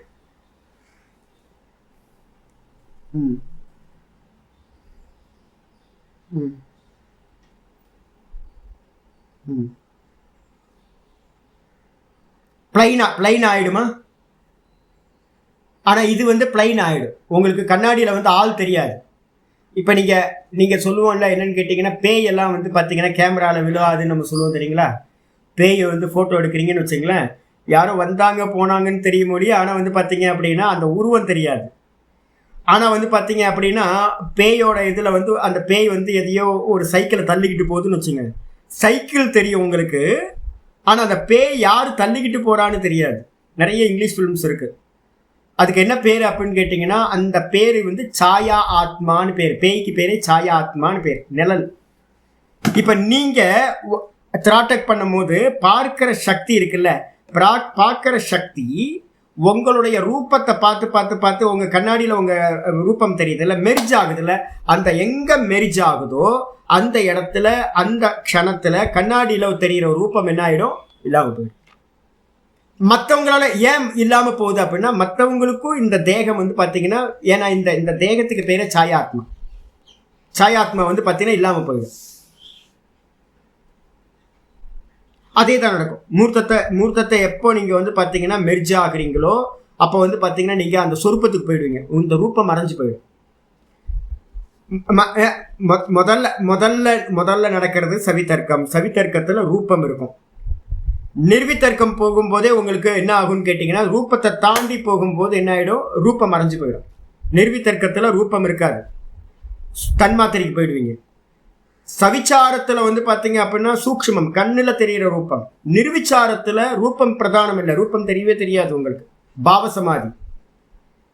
நம்ம மீராபாய்லாம் வந்து பாத்தீங்க அப்படின்னா இருந்தாங்க, பக்தர்கள்லாம் வந்து பாத்தீங்கன்னா நம்ம நாயன்மார்கள்லாம் பக்தியில உருகி போயிருந்தாங்க அப்படின்னா, அப்ப ரூபம் இருக்குன்னு நினைக்கிறீங்களா? ரூபம் எங்க மறையுதோ அந்த இடத்துலதான் பாவசமாதியே உண்டாகும். அங்க ரூபம் இருக்காது, வெறும் பாவம் மட்டும் இருக்கும். என்ன பாவம்? கற்பூர டப்பால வந்து பாத்தீங்கன்னா கற்பூரம் எடுத்ததுக்கு பிறகு ஸ்மெல் இருக்கா? அதான் மல்லிகைப்பூ வந்து பார்த்தீங்கன்னா நல்லா காலையில் வச்சுட்டு கொஞ்ச நேரம் கழிச்சு பார்த்தா மோந்து பார்த்தா ஸ்மெல் பண்ணால் மல்லிகைப்பூட ஸ்மெல் இருக்குது. இதுதான் பாவம். மல்லிகைப்பூ போயிடுச்சு. மல்லிகைப்பூட பிரசாதம் வந்து பார்த்தீங்கன்னா சாமி பாதத்துலேருந்து எடுத்தது அப்படியே ஆஹா, கையை தொட்டாவே வாசனையாக இருக்குது, மல்லிகைப்பூ வாசனை. சந்தனத்தை தொட்டோன்னே சந்தனம் போயிடுச்சு, ஆனால் சந்தனத்தோட ஸ்மெல் மட்டும் இருக்கும். இதே மாதிரி வந்து பார்த்தீங்கன்னா என்னாகும்? பாவசமாதிக்கு போகும்போதே உங்களுக்கு என்ன ஆகிடும்னு கேட்டிங்கன்னா, சுவாமியோட கருணையிலையும் சுவாமியோட அன்புலையும் லயிச்சு போயிடும், சுவாமியோட ரூபம் போயிடும். அப்போ நீங்கள் எல்லாம் தெரிஞ்சுக்கணும், சவிதர்க்கத்திலையும் சவிச்சாரத்தில் மட்டும்தான், ரெண்டுத்துல மட்டும்தான் ரூபம் இருக்கும். நிர்விதர்க்கத்திலையும் ரூபம் இருக்காது, நிர்விச்சாரத்திலையும் ரூபம் இருக்காது. அதுக்கப்புறம் வந்து பார்த்தீங்க அப்படின்னா நீங்கள் இந்திரியத்துக்கு போகும்போது இந்திரிய சக்தியவே நீங்கள் இது பண்ணும் போது மொத்தமும் உங்களுக்கு ரூபமே இல்லாமல் போயிடும். சாயாத்மா வந்து இல்லாமல் போயிடும். அப்போ உங்கள் ரூபத்தை உங்களாலேயே என்ன பண்ண முடியாது, கண்ணால் நீங்கள் பார்ப்பீங்க, ஆனால் உங்கள் ரூபம் உங்களுக்கே வந்து கண்ணாடியில் தெரியாது. அப்போ தெரிஞ்சுக்கலாம், நம்ம ரூபம் மற்றவங்களுக்கு கண்ணுக்கு தெரியாது அப்படின்னு தெரிஞ்சுக்கலாம். ஏன்னா கண்ணாடியில் இருந்த உங்களுடைய அந்த ரிஃப்ளெக்ஷன், அந்த பிரதிபிம்பம் உங்களுக்கே தெரியாமல் போயிடும். நான் இருப்பேனா? ஆமாம், நான் இருப்பேன். நான் வந்து எதிர்க்கிறது தாரணை பண்ணிட்டு இருக்கேன், நான் இருப்பேன், எனக்கு தெரியும், எனக்கு என்னோட உருவம் தெரியுமா? ஆமாம், எனக்கு என்னோட உருவம் தெரியும். ஆனால் இந்த தாரணை பண்ணதால கண்ணாடியில் தெரிஞ்ச ரூபம் என்ன ஆயிடுச்சு? டும் போயிடுச்சு. இது வந்து நல்லா சித்தி ஆனதுக்கு பிறகு, கண்ணாடியில் இருக்கிறது சித்தி ஆனதுக்கு பிறகு, தன்னையே தான் பார்த்தல் சித்தி ஆனதுக்கு பிறகு இவன் என்ன பண்ணுவான் அப்படின்னு கேட்டிங்கன்னா, அவனுக்கு கண்ணாடி தேவையில்லை, கண்ணாடி இது ப்ராக்டிஸ் பண்ணி நல்லா இதாகிட்டான், ஸ்கில் வந்துடுச்சு. அதுக்கப்புறம் அவன் என்ன பண்ணுவான், எங்கே வேணாலும் வந்து பார்த்தீங்கன்னா மறைஞ்சி போகணும்னு ஒரு எண்ணம் வந்துச்சு அப்படின்னா அவன் என்ன பண்ணுவான் அப்படின்னா கண்களில் இருக்கக்கூடிய அந்த இந்திரிய சக்தி, பார்க்கின்ற சக்தி, அதையே தாரண தியான சமாதி பண்ணுறது. அதுக்கு பேர் சானந்த சமாபத்தின்னு பேர், கிரகண சமாபத்தின்னு பேர். அதுக்கு பேர் இன்ஸ்ட்ருமெண்ட்லேயே பண்ணுறது.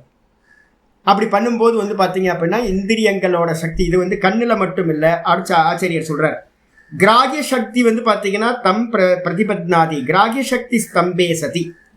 அந்த கிராகிய சக்தி, பார்க்கின்ற சக்தி இதோட ஒரிஜினலோட அந்த இதோட சம்பந்தப்படும் போது என்ன ஆகுனா பிரேக் ஆகும். பிரேக் ஆகும்போது சக்ஷு பிரகாச அசம்பிரயோகே, சக்ஷுவோட கண்களோட பிரகாசம் வந்து பார்த்தீங்கன்னா எதிர்க்க இருக்க ஒரிஜினலோட பக்கத்தில் இது நிற்க முடியாமல் என்ன ஆகுதுன்னு கேட்டிங்கன்னா இல்லாமல் போயிடுது.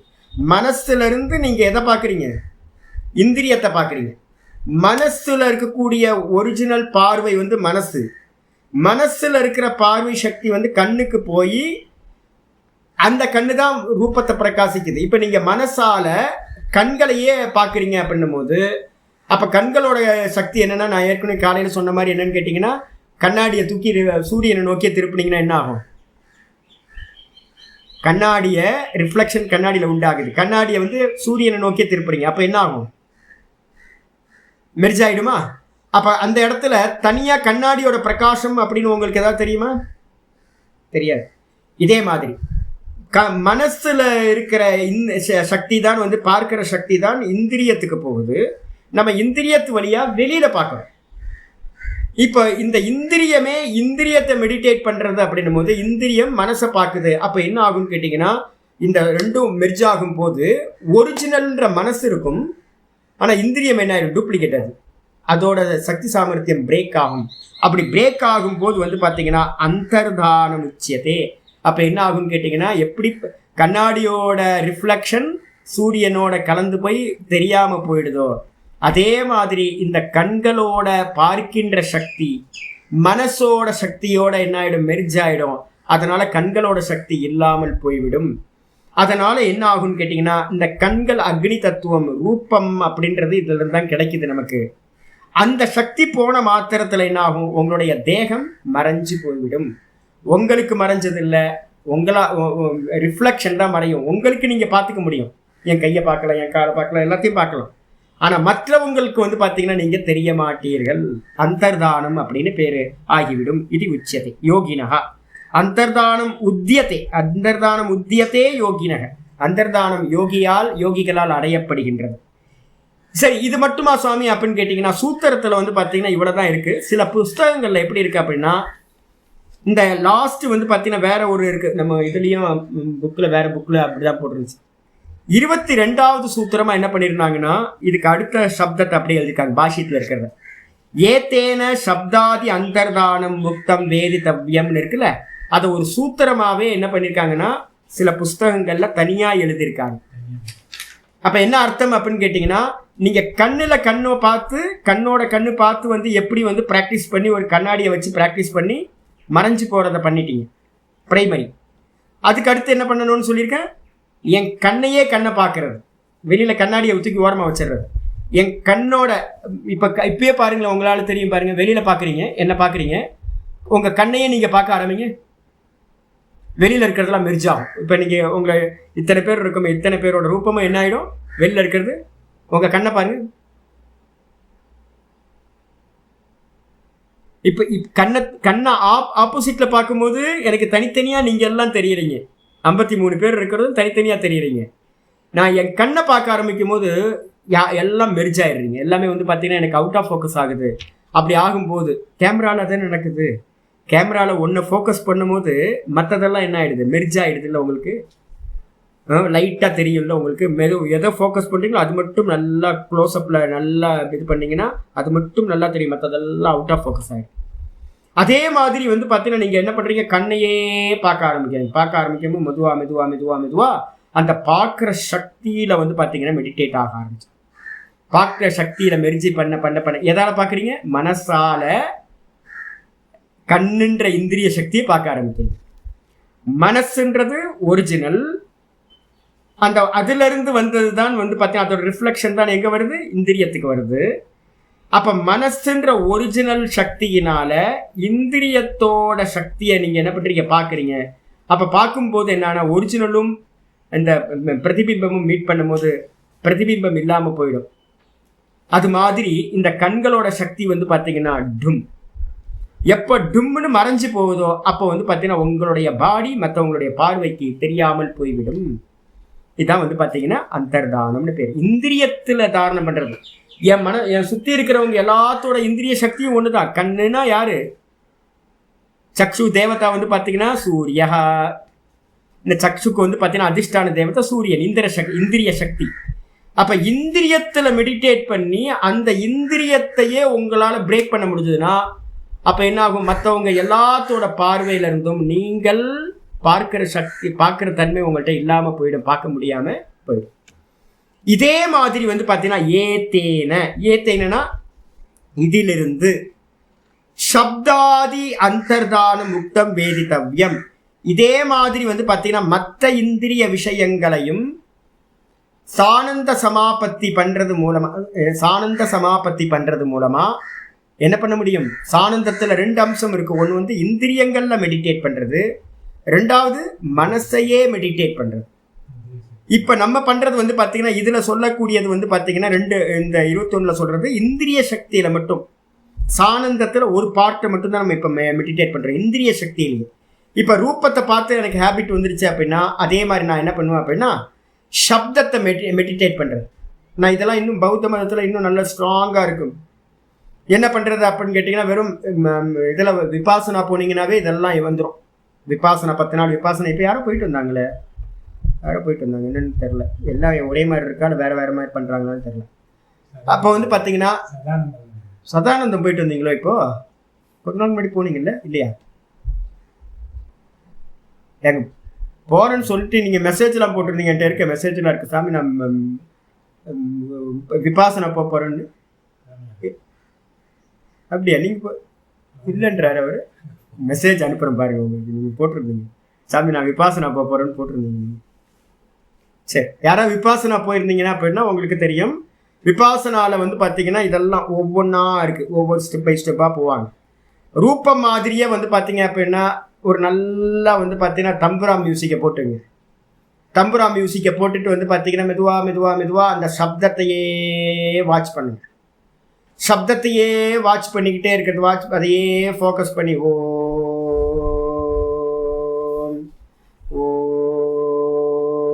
ஓம்னு ஒரு ரெக்கார்ட் பண்ணி நீங்களே வச்சுங்க. இல்லைனா சுருதி பெட்டியை பார்த்தீங்கன்னா வச்சுக்கோங்க. அதுலேயே மனசு ஃபுல் அண்ட் ஃபுல் பார்த்தீங்கன்னா அதுலேயே லயிச்சு போகிற மாதிரி நாதானுசந்தானம் அப்படின்னு பேர். அதுக்கு பேர் நாதத்திலேயே ஃபோக்கஸ் பண்ண அப்படியே மெதுவாக மெடிடேட் பண்ணிக்கிட்டே போவீங்க.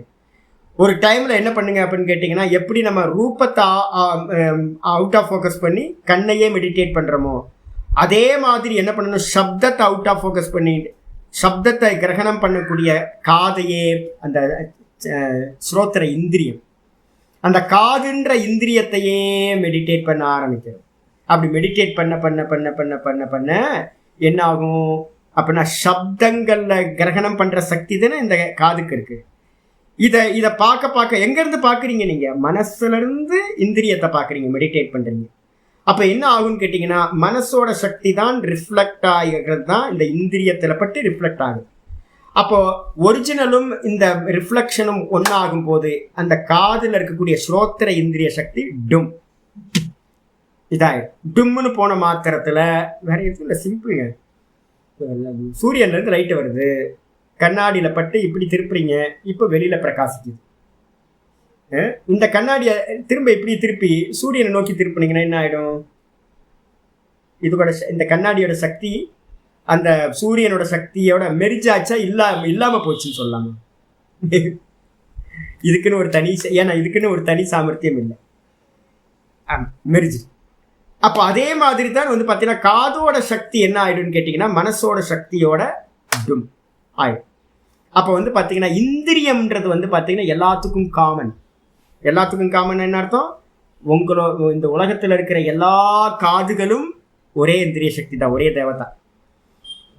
திசை திசை திசை தேவதா தான் திக்கு தேவதான்னு பேர். ஸ்ரோத்ரஸ்ய திக் தேவதா.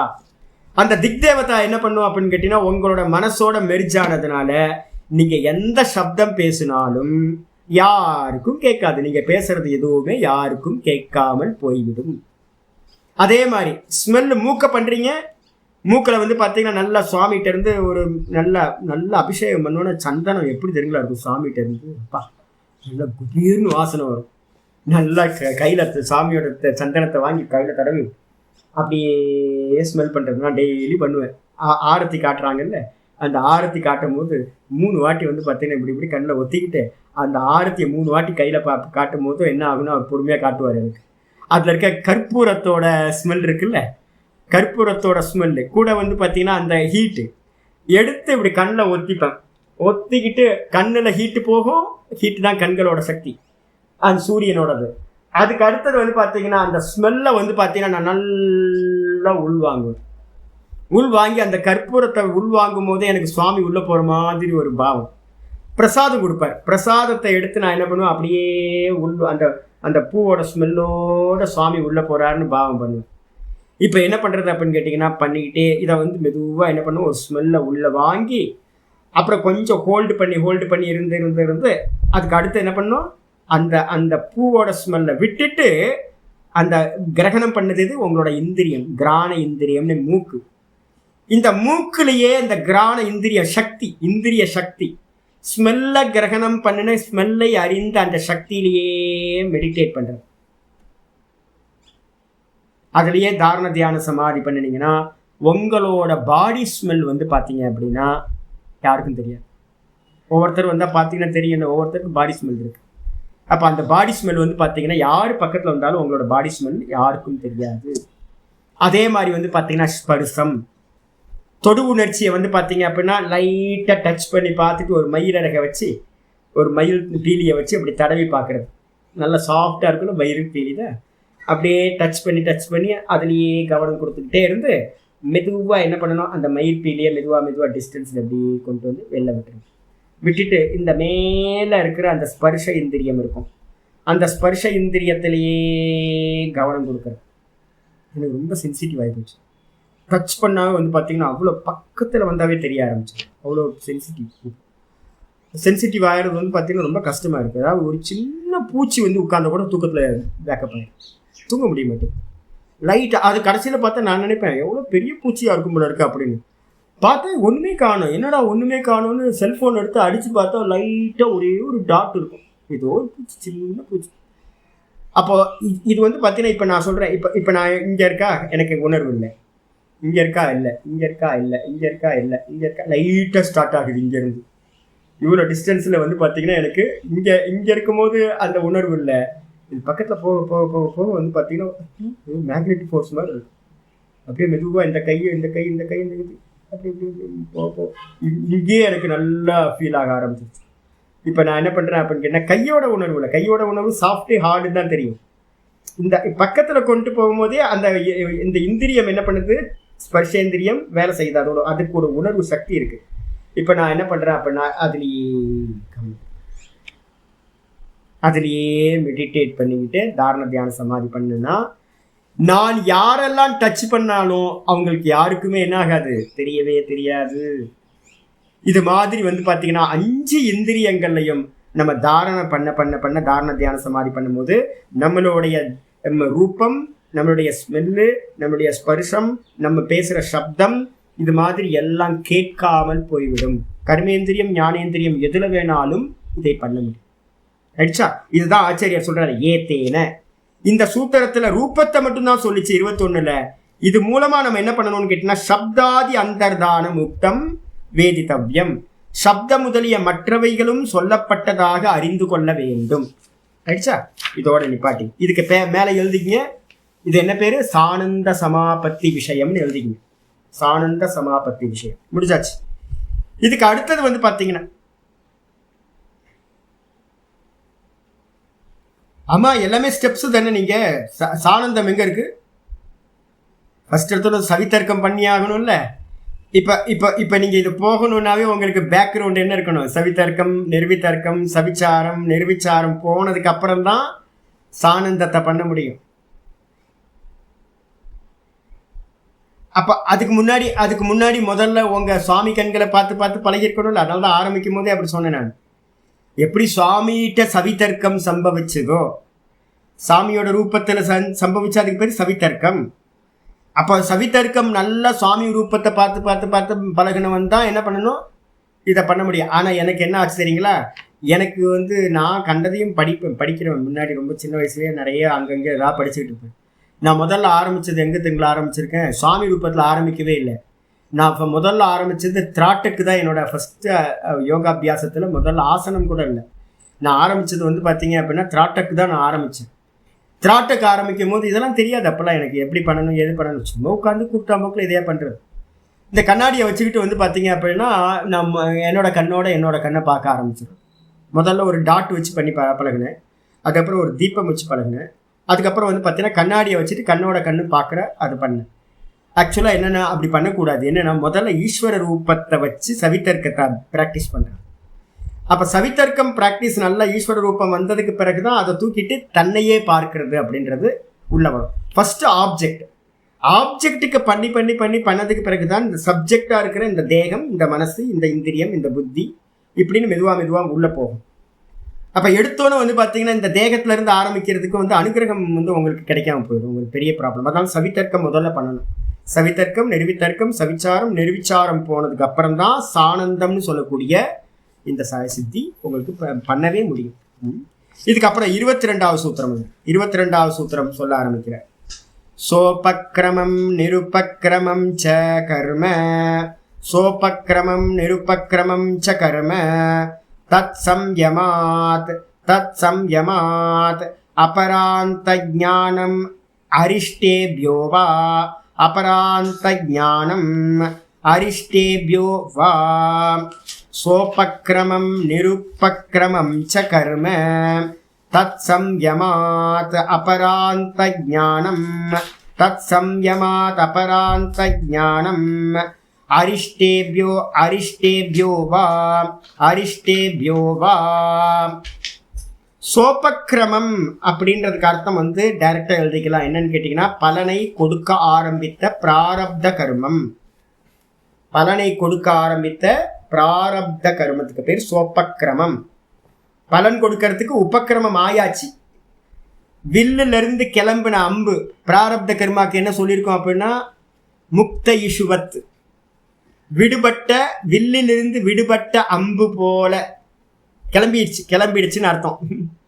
வில்லுல இருந்து மூவ் ஆயிடுச்சு. முக்த இஷுவத் அதான் பிராரப்த கர்மத்துக்கு நம்ம சொல்றது. அதே மாதிரி முக்த இஷுவத்தின விடுபட்ட அம்பு போல நமக்கு பார்த்தீங்கன்னா பிராரப்த கர்மா எது பிராரப்த கர்மா சூத்திரம் என்ன சொல்லியிருக்கு? சதிமூலே தத் விபாகோ ஜாத்தி ஆயுர் போகாஹா இருக்கா? அந்த சூத்திரத்தில் சொன்ன மாதிரி என்ன ஆச்சு அப்படின்னா ஜாதி கொடுக்க ஆரம்பிச்சாச்சு. ஜாதி எப்போ ஸ்டார்ட் ஆச்சு? நமக்கு உங்களுக்கு எப்போ ஜாதி ஸ்டார்ட் ஆச்சு? பிறந்ததுல இருந்தா இல்லை பிறக்கிறதுக்கு முன்னாடியிலே ஆரம்பிச்சிருச்சா? நீங்கள் எப்போ வந்தீங்க? அப்பாக்குள்ளார எப்போ வந்தீங்க? பஞ்சாக்னி வித்யா உங்களுக்கு அதான் நான் ஏற்கனவே சொல்லியிருக்கேன். பஞ்சாக்னி வித்யாவில் சொர்க்கத்திலேருந்து கீழே இறங்கும் போது மலை மேகம் ஃபஸ்ட்டு ஆகுதி. மலை மேகத்திலேருந்து பூமிக்கு மலை தண்ணியாக கீழே இறங்குனீங்கன்னா 2வது ஆகுதி. அங்கே தானியமாகி தானியத்துக்குள்ளார அந்த ஜீவர்கள்லாம் தானியத்துக்குள்ளார போயிடுவாங்க.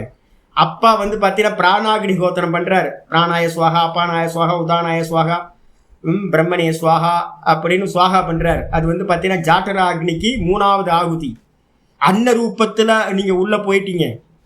அதுக்கப்புறம் சாப்பிட்ட அன்னத்தோட 7வது அஷ்டம தாத்து தான் பார்த்தீங்கன்னா இது வீரியம்.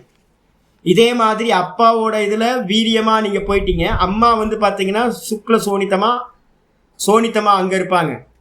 இப்போ இந்த ரெண்டும் பார்த்தீங்கன்னா யோஷிதா அக்னின்னு பேர். அம்மாவோட கர்ப்பப்பைக்கு பேர் யோஷிதா அக்னின்னு பேர். வீரியம் எப்போ சிஞ்சனம் செய்யப்படுதோ அது 4வது ஆகுதி. அப்போ ஒரு ஜீவன் பார்த்தீங்கன்னா கர்ப்பத்துக்குள்ளார 4வது ஆகுதியில் அம்மாவோட வயிற்றுக்குள்ளார போயிடுறான். அதுக்கப்புறம் பிறக்கிறது பார்த்தீங்கன்னா இந்த பூமியில் அம்மா பார்த்தீங்கன்னா பிரசவம் நடக்குதே. அப்போ பூமிக்கு உங்களை பிரசவிக்கிறாங்க. இது 5வது ஆகுதி. அப்போ வந்து பார்த்தீங்கன்னா நீங்கள் எப்போ போனீங்க அப்படின்னு கேட்டிங்கன்னா அப்பாவோட இதுலேருந்து உள்ளே வந்தாச்சு. எப்போ சாப்பிட்டு அப்பா எப்போ ஃபுட் எடுத்தாரோ அப்போவே அப்பா வீரியத்துக்கு போய் அப்புறம் அம்மாவோட இதுக்கு கன்வெர்ட் ஆகி வந்தாச்சு. இப்போ என்ன அப்படின்னு கேட்டிங்கன்னா உங்களுக்கு வந்து பார்த்தீங்கன்னா எப்போ உண்டாச்சு அப்படின்னா எங்கே மழை பெஞ்சுது? உகாண்டாவில் மழை பெய்யுமா, இல்லை வந்து இந்தியாவில் மழை பெய்யுமா, கேரளாலையா, இல்லை உத்தரப்பிரதேசத்துலையா, ஹிமாலயாஸ்லையா? யார் தீர்மானிக்கிறா? இந்த மழை வந்து பார்த்தீங்கன்னா மழை பெய்யணும். அந்த மலையிலேருந்து வந்து பார்த்தீங்க அப்படின்னா ஆப்பிள் வந்து பார்த்தீங்கன்னா தராலியில் விளைஞ்சிருக்கு. ஹிமாச்சலில் ஆப்பிள் வந்திருக்கு. அங்கேருந்து என்ன பண்ணிட்டான், இங்கே தமிழ்நாட்டுக்கு கேரளாவில் கொண்டு வந்து தமிழ்நாட்டில் கொண்டு வந்து விற்கிறான். விளைஞ்சது எங்கேயோ, ஆனால் சாப்பிட்றது வந்து பார்த்தீங்கன்னா தமிழ்நாட்டுக்காரன், கேரளாக்காரன், இல்லை கர்நாடகக்காரன் சாப்பிட்றான். அதை சாப்பிட்டு வந்து பார்த்தீங்க அப்படின்னா அப்போ அவனுக்கு வீரியம். ஆனால் விளைஞ்சது அன்னம் எங்கே போச்சு? எத்தனை ட்ராவல் பண்ணியிருக்கு. சில சமயம் வந்து பார்த்தீங்கன்னா யூஎஸில் இருந்த ஆப்பிள் இப்போ நமக்கு வருது இல்லை, யூஎஸில் இருக்கிற ஆப்பிள் நமக்கு வருது. ஆச்சரியமாக இருக்குது. அப்போ எங்கேயோ விளைஞ்சி நமக்கு எங்கேயோ ஒருத்தன் சாப்பிட்றான். எப்போ முதல்ல ஒருத்தன் சாப்பிட்றானோ ஏன் சாப்பிட்றான் அப்படின்னா கர்மம் தீர்மானிக்கிறது. அப்போ உங்கள் கர்மம் வந்து பார்த்தீங்கன்னா எப்போ நீங்கள் வந்து பஞ்சாக்னி வித்யா மூலமாக முந்தின சரீரத்தை விட்டீங்களோ, அதனால தான் நான் திரும்ப திரும்ப உங்களுக்கு போன முறை கர்மாவை பற்றி பேசும்போதே சொல்லியிருக்கேன். அடுத்த பிராரப்தத்தோட முதல் கர்மா எது? இந்த ஜென்மத்தோட லாஸ்ட் கர்மா எது? மரணம். அப்போ எனக்கு அடுத்த கர்மா ஸ்டார்ட் ஆகிறதோட முதல் கர்மாவே எது அப்படின்னா இந்த ஜென்மத்தை எண்டு கார்டு போடுறது. ஆமாம், அடுத்த பிராரப்தம் எனக்கு என்ன ஸ்டார்ட் ஆகலன்னு நான் ஜீவிச்சுக்கிட்டு இருக்க போகிறேன். எனக்கு வந்த பிரச்சனையும் இருக்காது. நேற்று ஒருத்தர் கேட்ட வந்து 40 வயசு தான் செத்து போயிட்டார் சாமி. ஐயோ 40 வயசுல ஹார்ட் அட்டாக் சாமி. நல்லா இருந்தாருங்க, எனக்கு தெரிஞ்ச ஆள் பையன், ரொம்ப சின்ன பையன். நல்லா தானே இருந்தார். ஆமாம் சாமி, படுத்தாரு போயிட்டாரு. எனக்கு ஆச்சரியமா இருக்கு, 40 வயசுல எப்படிங்க ஹார்ட் அட்டாக் வருது? அதெல்லாம் ஒன்றும் இல்லை. அடுத்த பிராரப்தம் வந்து என்ன ஆயிடுச்சு, ஸ்டார்ட். அப்போ அடுத்த பிராரப்தம் எப்போ ஸ்டார்ட் ஆகும்? இது இருந்தால் அடுத்த டபுள் ரோல் ஓட முடியுமா? 2 பிராரப்தம் இருக்குமா? ஒரு பிராரப்தம் தானே, ஒருத்தருக்கு ஒரு டைமில் ஒரு பிராரப்தம் தான் இருக்கும். அப்போ என்ன பண்ணும் அப்படின்னு கேட்டிங்கன்னா அடுத்தது ஸ்டார்ட் ஆயிடுச்சு அப்படின்னோடனே இது ஃபஸ்ட் எடுத்தோன்னே இது எண்டு கார்டு போட்டாங்க இந்த பிராரப்தம். அப்போ யாராவது சொல்லுவாங்க உங்களுடைய முதல் கர்மா எது அப்படின்னு கேட்டாங்க அப்படின்னா பிராரப்தத்தோட முதல் கர்மா எதுனா லாஸ்ட் பெர்த்தோட மரணம் தான் பிராரப்தத்தோட இந்த பிராரப்தத்தோட ஸ்டார்டிங். நல்லா புரிஞ்சு. அது முடியாமல் நீங்கள் இந்த பெர்த் உண்டாகாது, உங்களுக்கு இந்த ஜென்மம் உண்டாகாது. அப்போ வந்து பார்த்தீங்க அப்படின்னா இந்த ஜென்மம் ஜாதி, ஆயுள், போகம். ஜாத்தினா எதை எடுக்கிறது? பெர்த்தை மட்டும் எடுக்கிறதானா? பெர்த்தை மட்டும் எடுக்காதீங்க. எந்த அப்பா, எந்த அம்மா, எந்த தேசம், எந்த காலத்தில், எந்த மாதிரி வந்து கலாச்சாரம் இருக்கிற நல்ல சம்ஸ்காரம் இருக்கிற அப்பா அம்மாட்ட பிறக்கணும், இதெல்லாம் தீர்மானிக்கிறது. அப்போது அப்பா அம்மாவை வந்து உங்கள் பிராரப்தம் தீர்மானிக்கும். உங்களோட அப்பா அம்மாவை தீர்மானிக்கிறதே உங்கள் பிராரப்தம். யோசிச்சு பார்த்தீங்கன்னா பெரிய ஆனந்தமாக இருக்குது. அப்போ என்ன அர்த்தம்னா ஜாதி, ஆயுள், போகம் இதுதான் பிராரப்தம். இது ஸ்டார்ட் ஆயிடுச்சு அப்படின்னா இதுக்கு பேர் வந்து பார்த்தீங்கன்னா சோப்பக்கிரமம் அப்படின்னு பேர். கர்மத்தில் சோப்பக்கிரம கர்மம். இதுக்கப்புறம் நிருபக்கிரமம் அப்படின்னா என்ன அர்த்தம்னு கேட்டிங்கன்னா நிருபக்கிரமம் அப்படின்னா பலனை கொடுக்க ஆரம்பிக்காத கர்மம். பலன் கொடுக்க ஆரம்பிக்காதது எது அப்படின்னா என்னது? சஞ்சிதம், அபரிதிருஷ்டம். சஞ்சிதம் கண்ணுக்கு தெரிஞ்சா பரிதிருஷ்டம், கண்ணுக்கு தெரியலனா அபரிதிருஷ்டம். அபரிதிருஷ்டம் எது? காரணத்தில் இருக்கிறது. எவ்வளோ இருக்குன்னு தெரியாது. காரணத்தில் இருக்கிற கர்மாக்களுக்கு என்ன பேர்? சஞ்சிதம்னு பேர். கோடிக்கணக்கான கர்மாக்கள் நெல் குதிரில் இருக்கிற மாதிரி இருக்குது, அப்படியே பேங்க் பேலன்ஸில் இருக்குது. அப்போ நிரூப கிரமம்ச்ச கர்ம. இந்த 2 கர்மங்களையும் வந்து பார்த்தீங்கன்னா தத் சம்யமாத். இதை 2த்தையும் சம்யமம் பண்ணுறதுனால இதில் எது வேணால் பண்ணலாம். நீங்கள் சேன்னு போட்டிருக்கு. ஒன்று வந்து பார்த்தீங்க அப்படின்னா பிராரப்த கர்மத்தை பண்ணலாம், இல்லைன்னா இதை பண்ணலாம், நிருபக்கிரமம்ன்றதை பண்ணலாம்.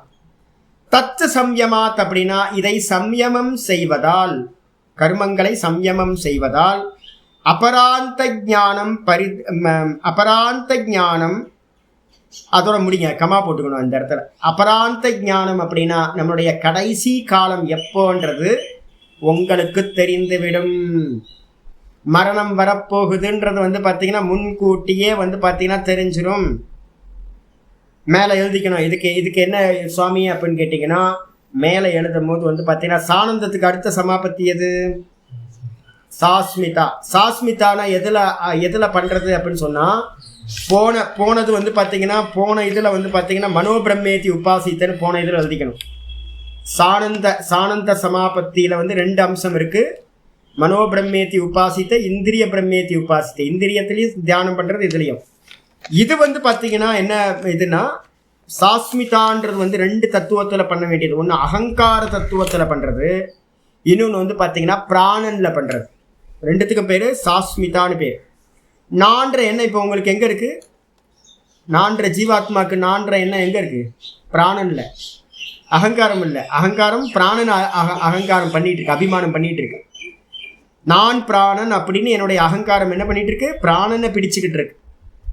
அதான் வந்து பார்த்தீங்கன்னா 2 அம்சத்தில் தியானம் பண்ண முடியும். அபிமானம்ன்ற அகங்காரத்துலையும் பண்ண முடியும், பிராணன்லையும் பண்ண முடியும். இதுக்கு வந்து பார்த்தீங்கன்னா மேலே எழுதிட்டீங்க அப்படின்னா பிராண பிரம்மேதி உபாசித்த, வேதாந்தத்தில் இருக்கிற பிராண பிரம்மேதி உபாசித்த, பிராணனை பிரம்மம் என்று உபாசனை செய்த. இல்லை அப்படின்னா வந்து பார்த்தீங்கன்னா ருத்ரனையே வந்து பார்த்தீங்கன்னா உபாசனை பண்ணுறது, ருத்ர உபாசனை இருக்கு. ரெண்டு அர்த்தம் சொல்லுவோம். ருத்ர இது அபிமானசிய ருத்ரா தேவதா. அபிமானத்துக்கு வந்து பார்த்தீங்கன்னா 2 தேவதா, பிரம்மானும் சொல்லுவாங்க, ருத்ரனும் சொல்லுவாங்க. இந்த உபாசனையில வந்து என்னன்னு கேட்டீங்கன்னா ருத்ர உபாசனை. அகம் ருத்ரஹா இந்த உபாசனை. நான் ருத்ரன். ருத்ரன் யாரு அப்படின்னு கேட்டீங்கன்னா சம்ஹார காரகர். யாரு சம்ஹாரம் பண்றவர்? பிராணன் தான் எல்லாத்தையும் சுவாகா பண்ணிட்டு டீப் ஸ்லீப்ல எப்படி இருக்காரு? நள்ளிரிலில் நட்டம் பயின்றவாடும் நாதனே. பிராணன் மட்டும்தான் டான்ஸ் ஆடிட்டு இருக்காரு. அப்போ அவருக்கு பேர் ருத்ரன்னு பேர். அவர் தான் வந்து பார்த்தீங்கன்னா நம்ம என்ன பண்ணுறோம், நான் பேக்கப் ஆனோன்னா நமக்கெல்லாம் பிராணனை நான் நினச்சிக்கிட்டு இருக்கோம். அவர் போயிட்டாருங்க. எப்போ போயிட்டார்? பிராணன் போயிடுச்சு, அவர் போயிட்டார். அப்போ அவருனா யாரு? ஜீவன் யாரு? பிராணன். ஜீவ பிராணதாரணி. ஜீவன்னா யாரு அப்படின்னா பிராணனை தாரணம் தரிச்சுக்கிட்டு இருக்கவன்.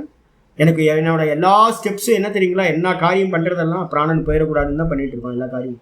ஏன் சாப்பிட்றீங்க, தண்ணி குடிக்கிறீங்க, ராத்திரியில் நல்லா தாகம், தண்ணி குடிக்காமல் விட்டுறலான்னு நினச்சிங்க அப்படின்னு கேட்டிங்கன்னா யூரின் பாஸ் பண்ணிகிட்டே இருக்கணும். தண்ணி குடித்தா பிரச்சனை எனக்கு. அப்போ வந்து பார்த்தா ஒரு 11 மணி, ஐயோ 11 மணி தான் ஆகுது, 3 மணி வரைக்கும் 2:30 மணி வரைக்கும் முழிப்பு இருக்கணும், தண்ணி குடிக்கக்கூடாது அப்படின்னு படுத்தா அப்படியே சுத்தே போயிடும் போல ஒரு மாதிரி ஆயிடுச்சு.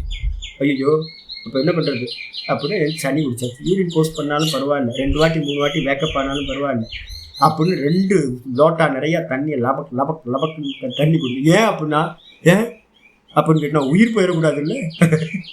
ஏன் மெடிசின் சாப்பிட்றீங்க? உயிர் போயிடக்கூடாது இல்லை? ஏன் ரோட்டு ஓரத்தில் நடந்து போகிறீங்க? உயிர் போயிடக்கூடாது இல்லை? நடு ரோட்டில் போனால் உயிர் போயிடும் இல்லை? அப்போ நம்ம பண்ணுற எல்லா காரியத்துக்கும் பின்னாடி என்ன இருக்குன்னா, இந்த பிராணனை எப்படியாவது தக்க வச்சுக்கணும். ஏன்? நான் பிராணன். நமக்கு எல்லாம் அபிமானம் எங்கே இருக்குது? நான் பிராணன். இந்த அஸ்மிதான்னு சொல்லுவோம் பார்த்தீங்களா, சாஸ்மிதா சமாபத்தின்னு சொல்கிறோம். அதை யோகத்தில் சொல்லும்போது சாஸ்மிதா சமாபத்தி. சாஸ்மிதா சமாபத்தினா நான் என்ற அகங்காரத்திலையும் நான் என்று நான் நினைச்சுக்கிட்டு இருக்கிற இந்த பிராண நிலத்திலையும் சமாதி பண்றது எதுவோ அதுக்கு பேரு சாஸ்மிதா அப்படின்னு பேரு. நம்மளுடைய அபிமானம் எல்லாமே பிராணன்ல தான் பிரதானமா இருக்கிறது, அதுலயே சமாதி பண்றது. அப்ப பிராண உபாசகர்களுக்கு என்ன பண்ணணும்? டைரக்டா இதை வந்து பாத்தீங்கன்னா யாரெல்லாம் பிராண உபாசகனை பண்றானோ, இல்லைன்னா யாரெல்லாம் அகங்காரம்ன்ற ஜீவன உபாசனை பண்றானோ, அந்த ஜீவனை உபாசனை பண்றதுன்றது ரிஃப்ளெக்ஷன் கான்சியஸ்னஸை மெடிடேட் பண்றது, நான் அப்படின்றத மெடிடேட் பண்றது தான் அகங்காரம் அபிமானம். இல்லை அப்படின்னா பிராணனை பண்றது. இந்த 2த்துல பண்ணினாலும் வந்து பார்த்தீங்கன்னா இந்த உபாசனையில சூட்டபிள் ஆயிடும். அப்போ என்ன ஆகும் அப்படின்னு கேட்டீங்கன்னா, ஜீவனை மட்டும் நீங்க நல்லா பார்த்தீங்க அப்படின்னா, ஜீவனை பார்க்க தாரண தியான சமாதி அபிமானத்தை மட்டும், ஜீவ அபிமானத்தையே பார்க்க ஏன்னா மெதுவாக பார்க்குறோம். நான் யாரு பரவம்சானந்தா நான் பல ஜீவன், பிராணனை தாரணம் பண்ணிட்டு இருக்கேன், நான் ஜீவன் அதுலேயே கான்சென்ட்ரேட் பண்ணிக்கிட்டே இருந்தோம்னா மெதுவாக என்ன ஆகும் அப்படின்னா, உங்களுடைய ஜாத்தி ஆரம்பிச்சதுலேருந்து இந்த மரணம் வரைக்கும் இருக்கிற ஃபுல்லாக உங்களுக்கு விசிபிளாக ஆரம்பிச்சு. மரண காலத்தில் வந்து பிராண உபாசகனுக்கு வந்து பார்த்தீங்க அப்படின்னா ஒரு வாரம் 10 நாளுக்கு முன்னாடியே கூட வந்து பார்த்தீங்கன்னா என்ன ஆகும், ஆல் டைம் வந்தாச்சு அப்படின்னு தெரிய ஆரம்பிச்சிடும். மரணம் வாரத்துக்கு முன்னாடி தெரிய ஆரம்பிச்சிடும். ஈஷாவாசியத்தில் வந்து பார்த்தீங்கன்னா மந்திரம் சொல்லுது, 18வது மந்திரம். ஓம் கிரதும் ஸ்மார கிரதகும் ஸ்மார கிரதும் ஸ்மார கிரதகும் ஸ்மார அக்னே நய சுபதா ராயே அஸ்மான் விஸ்வானி வித்வான் வயுனானி இதே அப்படின்னு அருமையான மந்திரம் வந்து 18வது மந்திரம் ஈஷாவாசியத்தில் வருது. உனக்கு மரண காலம் நெருங்கிடுச்சு, நினைக்க வேண்டியதை நினைப்பாயாக. நீ இதனால் வரைக்கும் என்ன கர்மத்தை பண்ணியோ அந்த கர்மத்தை நினை, இது வரைக்கும் என்ன உபாசிச்சையோ அந்த உபாசனையை நினை. அக்னி என்னை அழைத்து போ அப்படின்னு வந்து பிரார்த்தனை ஹிரண்ய கர்ப்பனை நோக்கி, சூரிய மண்டலத்தில் இருக்கிற ஹிரண்ய கர்ப்பனை நோக்கி பிரார்த்தனை ஸ்டார்ட் ஆகும் அரிச்சிராதி மார்க்கத்துக்கு போகிறதுக்கு. அப்போது ஒருத்தன் மார்க்கத்துக்கு யாச்சனை பண்ணணும், பிரார்த்திக்கணும் அப்படின்னா அவனுக்கு மரணத்துக்கு முன்னாடி என்ன ஆகிடும், மரணம் தெரிய வந்துடும். உங்களுக்கு அந்த மரணம் தெரிய வர்றதுக்கு வந்து பார்த்தீங்கன்னா என்ன உபாசனைனா பிராண உபாசனை பண்ண சொல்லியிருக்கு. Right sir? அப்போ பிராண உபாசனை இல்லைன்னா அகம்ன்ற விருத்தியில் ஜீவ அகங்காரத்தில் பண்ணுறது. இது ரெண்டுமே இந்த சாதனையில். சரி, இது மாதிரி பண்ணுறதுனால அபராந்த ஞானம், அபராந்த ஞானம்ன்றதுக்கு அர்த்தம் மரண காலமானது பக்கத்தில் தெரிய ஆரம்பிச்சா என்ன லாபம்? மரணம் தெரிஞ்சா என்ன என்னன்னா மரண காலம் நெருங்கி ஆரம்பிச்சிருச்சுனாவே நம்ம கீதால படிச்சிருக்கோம், எது கடைசி தாட்டா இருக்கோ அந்த காலேச்ச மாம் மாம் முக்த்வா மாம்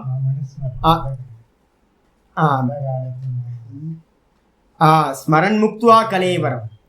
அப்போ கடைசி காலத்தில் ஈஸ்வரனை நினைக்கணும். ஆஹா மரணம் வந்துருச்சு அப்படின்னா பரீட்சித்து மாதிரி என்ன பண்ணலாம், ப்ரிப்பேர் ஆகிடலாம்.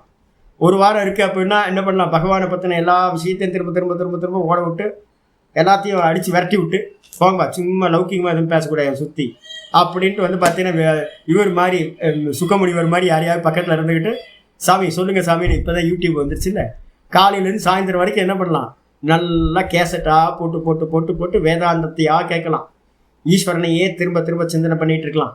அதுக்கப்புறம் இன்னும் ஒரு 2 நாள் தான் இருக்குது, 2 நாள் தான் இருக்குன்னா எல்லாத்தையும் ஆஃப் பண்ணிவிட்டு என்ன பண்ணலாம், ஓங்காரத்தையே ஒரு நாள் ஃபுல்லாக காலையிலேருந்து சாயந்தரம் வரைக்கும் ஓங்காரத்தையே கேட்டுக்கிட்டே இருக்கலாம். அதுக்கப்புறம் இன்னும் கொஞ்சம் டைம் பக்கத்தில் வந்துடுச்சு, ஒரு நாள் தான் இருக்குது, அப்போ ஓங்காரத்தையே நம்ம சொல்ல ஆரம்பிச்சிடலாம். காலையிலேருந்து உயிர் போகிற வரைக்கும் ஓம் ஓம் ஓம் ஓம் ஓம் சொல்லி பிராணனை விடுவோம். எவ்வளோ பெனிஃபிட் இல்லை? நீங்கள் இப்போ பாராயணம் எல்லாம் ஸ்திரீகள்லாம் பார்த்தா மூஞ்சிலே குத்தணும் போல இருக்குது. பாராயணம் ரொம்ப ஈஸி இல்லை. உங்களை ஓங்காரத்தை நினைக்க சொன்னோன்னா இப்போ பாராயணம் பண்ண சொன்னோன்னா உங்களுக்கு மந்திரத்தை, அந்த மந்திரம் நமக்கு இண்டிகேட் பண்ணுறது, போதம் கொடுக்குது. ஏ மனமே நீ நினை அப்படின்னு, மனமே நீ நினை அப்படின்னா மந்திரத்தை நினச்சி பார்த்தா, மனமே நீ செய்ததை நினை, நீ இதுக்காலும் என்னெல்லாம் புண்ணிய கர்மம் பண்ணியோ அதெல்லாம் நினைவுக்கு கொண்டு வா. மனமே நீ இதுவரைக்கும் எதை உபாசித்தாயோ அதை நினை. எதை உபாசித்தோம் நம்ம அதான் சொன்னேன், அதனால தான் இப்போ பிளான் பண்ணியே நான் உங்கள்கிட்ட சொல்கிறேன். ஒரு வாரத்துக்கு முன்னாடியே தெரிஞ்சிருச்சுன்னா என்ன பண்ணுவீங்க, நான் எப்படிலாம் புண்ணிய கர்மா பண்ணேன்னு முதல்ல ஃபஸ்ட்டு புண்ணிய கர்மாவை நினைக்க வருது. எதுக்காக? பேஸை கிரியேட் பண்ணுறது.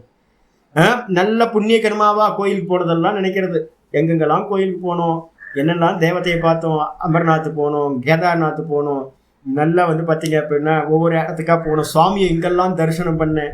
நான் வந்து பார்த்தீங்கன்னா 2 நாளாக வந்து திருவலங்காடு திருவெண்காடு கோயிலாக எனக்கு ஞாபகத்துக்கே வந்திருக்கு. அகோரமூர்த்தின்னு ஒன்று இருக்குது, அருமையான மூர்த்தம். யாராவது போயிருக்கீங்களா திருவெண்காடு? சூப்பர் கோயில், போங்க. அபிஷேகம் நடக்கும். என்ன மூர்த்தி தெரியுங்களா, எவ்வளோ பெருசு தெரியுங்களா, பெரிய மூர்த்தங்க, பெரிய மூர்த்தம். அது மாதிரிலாம் நீங்கள் பார்த்துருக்க மாட்டோம், அவ்வளோ பெரிய மூர்த்தம்.